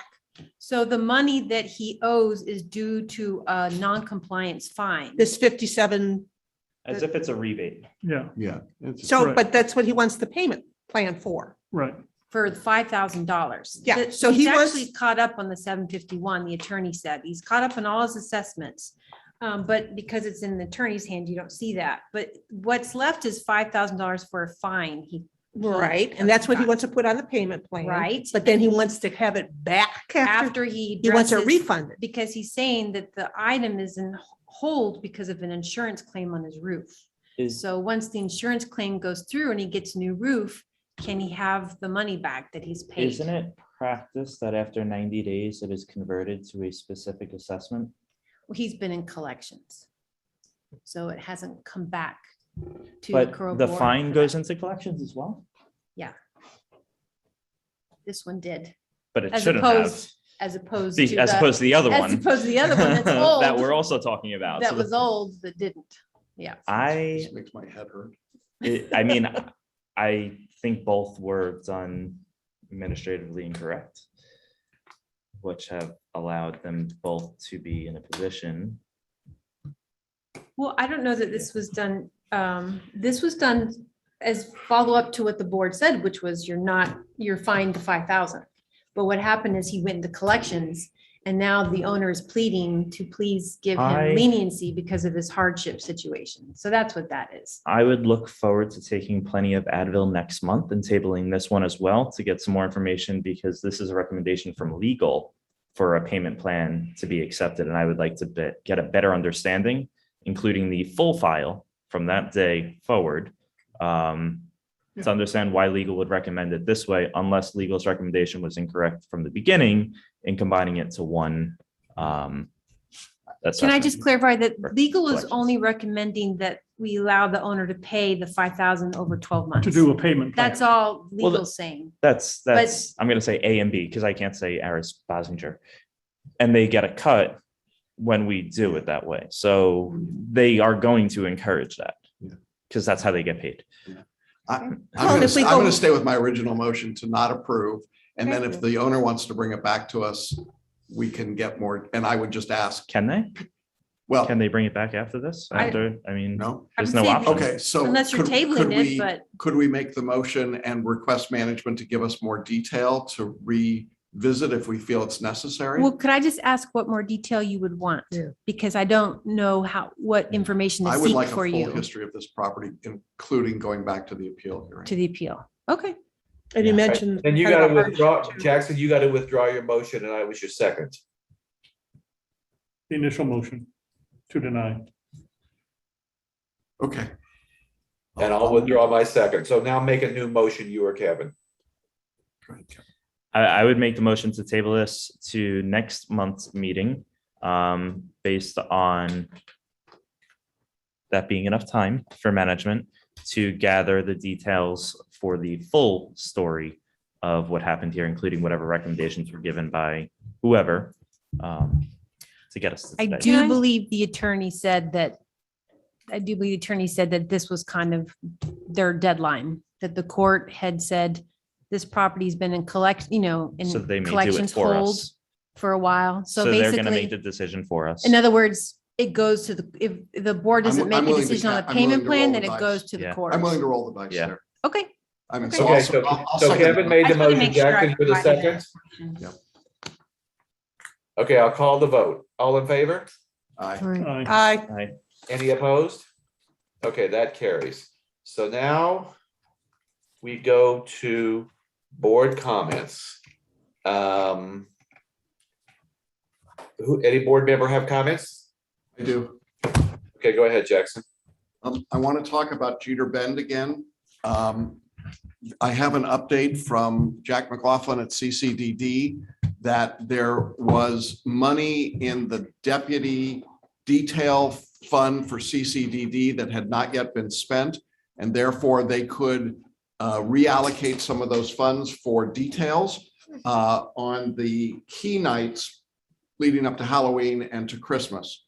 That will leave a de minimis amount, a small amount, to pay for the pylons and the signage.